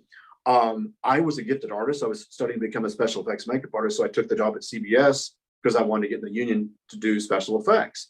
I can't draw. When it came to math, I was an idiot. People are amazed. I can sit here and do a numerology or ancient numerology or astrology and just, it's in my mind. I see these mathematical equations and they come to me. And when I'm out and having my gratitude walk, I see all these mathematical equations showing up. And I don't know how to explain that. But what I do know is this, that on some level, I am physically changed. And I don't know how to explain it other than I just know that I'm changed. And I like this new person. I feel good. Do you two think that maybe it's this knowing outside of the body? Because Jeff, I don't know if you have chronic pain. I do sometimes. And some days I'll take a walk and I'm like, ooh, this is a bad day. And I'm like, okay, but I know how to get out of this. And I'll connect with consciousness and I'll, just talk with spirit for a while. And I'll say, you have to shift this because if I have work here to do, I need to feel better than this. And I will feel this shift out of pain. Yep. And it's almost magical. And, it's this, it's not that it all goes away, but it normalizes and I have this connection outside of the body. Yeah, we're powerful creators. We have no idea how powerful our thoughts. And yeah, I'll call on the angels and say, hey, work on me tonight because I got to go again in the morning and it hurts. And I'll wake up refreshed, ready to go and good. And food. I mean, it's funny. I bless my food, and it isn't the old, like I said. I do too. Yeah, I grew up with the God is great, God is good, and all that stuff. But now it's like, wow, Mother Earth grew this for me, and the rains came, and it grew, and some soul picked it and put it on a truck, and some truck driver drove it, and some grocer, it's like I literally. I mean, I'll just sit and think, wow, that's how loved I am. Everybody did that for me, so I can have this apple. It's like, wow, thank you. And the gratitude, I think, it sanctifies the food, which then raises my vibration as a soul, and there's health and light. And anyway, I everything you're saying, it's like, I get it, except computers hate me. I can't wear a watch. Electronics don't work. I know. I tried an Apple Watch for a while and it didn't work because okay, you guys, I have so many watches and they all stop at 11:11. And I took it to my watch repair guy, and I love this guy. And he said, "Did you put these watches in the microwave?" And I said, "No." But having been a paranormal investigator and I work on so many different cases, I think, and I go back to what I said about the spiritual DNA, we have upped our vibration because what we do, I think, as experiencers, we know that meditation, being in connection to thought, because thought to me is frequency. And so I think the more I go down, the more I upgrade. And I notice, especially when I'm doing interviews, when we started this whole interview with Karen, I thought, oh God, here it goes, because I thought, this is my energy. Every time I do an interview or a radio interview, all these mechanical things go wrong. I was like, it can't happen now. So, but it just does. So here's what I do. I have I don't remember the name of the watch. I have 2 pulse activated watches. And it's the first time that I'm not having a problem with watches. And I love it. And I'll show you. Wow. It's a Seiko. And it goes on your wrist and it's pulse activated. And so this, for as long as you have it on, it's going to vibrate to your pulse. Oh wow. So it's, and so that has been, a part of my yay. I mean, thank you for this watch, universe. I so appreciate it. Because I'm like you, I talk and talk and talk and talk, and they want to, do this to me. And so so I'm always conscious of my time, or try to be. I have to say to you, Jeff, and then I'm gonna get out of here, you guys, went through an illness like thyroid disorder, and I was having trouble with medicines. And the last medicine I tried, I just started blessing it. So every morning I would just like get all the angels involved, and I would just pray over this medication, and I would take it. I was like, I don't like taking medication, but I need this one to work. And finally it worked, like everything normalized finally. But I really had to call in, so much help to assimilate that. Before we go, I wanted to share that Humanities team has initiated something called PACE, Planetary Awakening Conscious Evolution. It's a 20-year plan to create a fully conscious humanity on Earth. Make sure to check it out on humanitiesteam.org website. And now we're going to be silent for 10 seconds to center ourselves in oneness with the divine and with each other. We call this a oneness moment. We're going to begin this oneness moment now.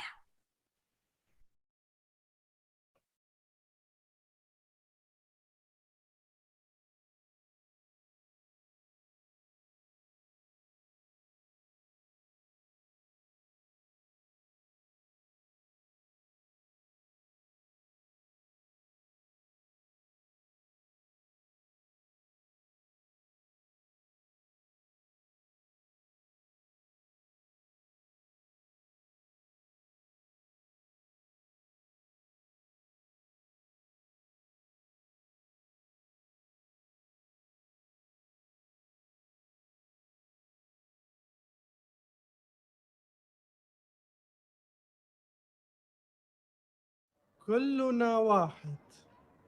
Laura, Humanities Team België. Christine, Humanities Team Canada.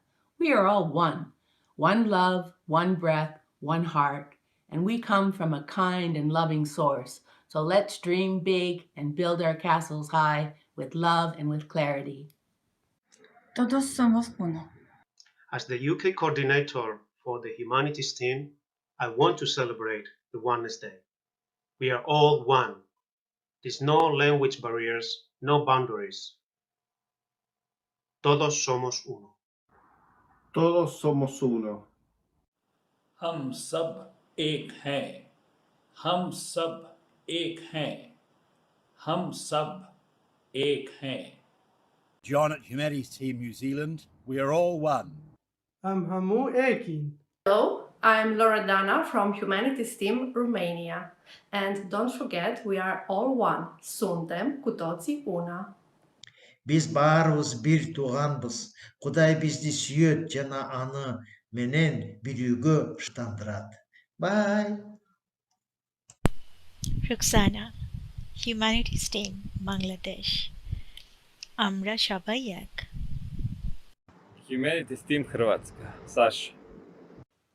Todos somos uno. Todos somos uno. Muraho, nitwa Ladislas Nkundabanyanga. Mpagarariye Humanity Team iwacu mu Rwanda. Murakoze. 私たちはみんな違っていても一つです。We are Humanities Team Japan.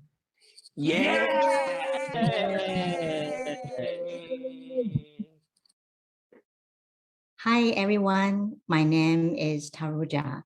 I am from Humanities Team Taiwan. We are all one. 我们是合一的。 Hello, I'm Patricia Feldner from Humanities Team Germany. Wir sind alle eins. Hi everyone, this is Cynthia Joy. I am the country contact in Singapore. We are all one. In Mandarin it is 人类共同体. I'm Bibi from Humanities Team Trinidad and Tobago, and we are all one. David Mendieta, Humanities Team Colombia. Todos somos uno.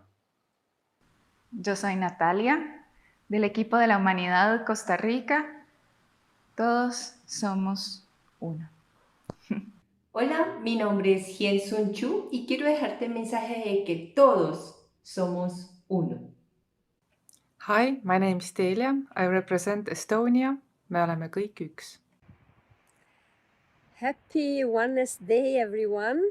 I am Carmelina Zullo, Italian representative for Humanities Team, and I wish you a great celebration. Siamo tutti uno. Romy Biachler fürs Humanities Team Schwyz. Wir sind alle eins. Das ist das Motto. From Humanities in Honduras, Raúl Escobar. Nosotros somos uno. Maurício Luiz Faraquian, Brasil. Somos todos um. Hola, soy Said de Humanities Team Perú. Todos somos uno. Ilona Juhász, Country Coordinator for Hungary. Mindannyian egyek vagyunk. Hello everyone! My name is Diana and I'm really happy to represent at Humanities Team my country, Bulgaria. Ние всички сме едно. Sunana Rahina. Ina ɗaya daga cikin shugabannin Humanities Team na ƙasar Najeriya. Ina zaune a Abuja. Dukanmu ɗaya ne, we are one. Dukanmu ɗaya ne a duniya. Iskan da na shaƙa, shi ka shaƙa, shi ke ma kika shaƙa. Mu tuna mu ringa nuna ma juna sau da ƙauna. Mu ringa tallafa ma juna. Dukanmu ɗaya ne a duniya, we are one.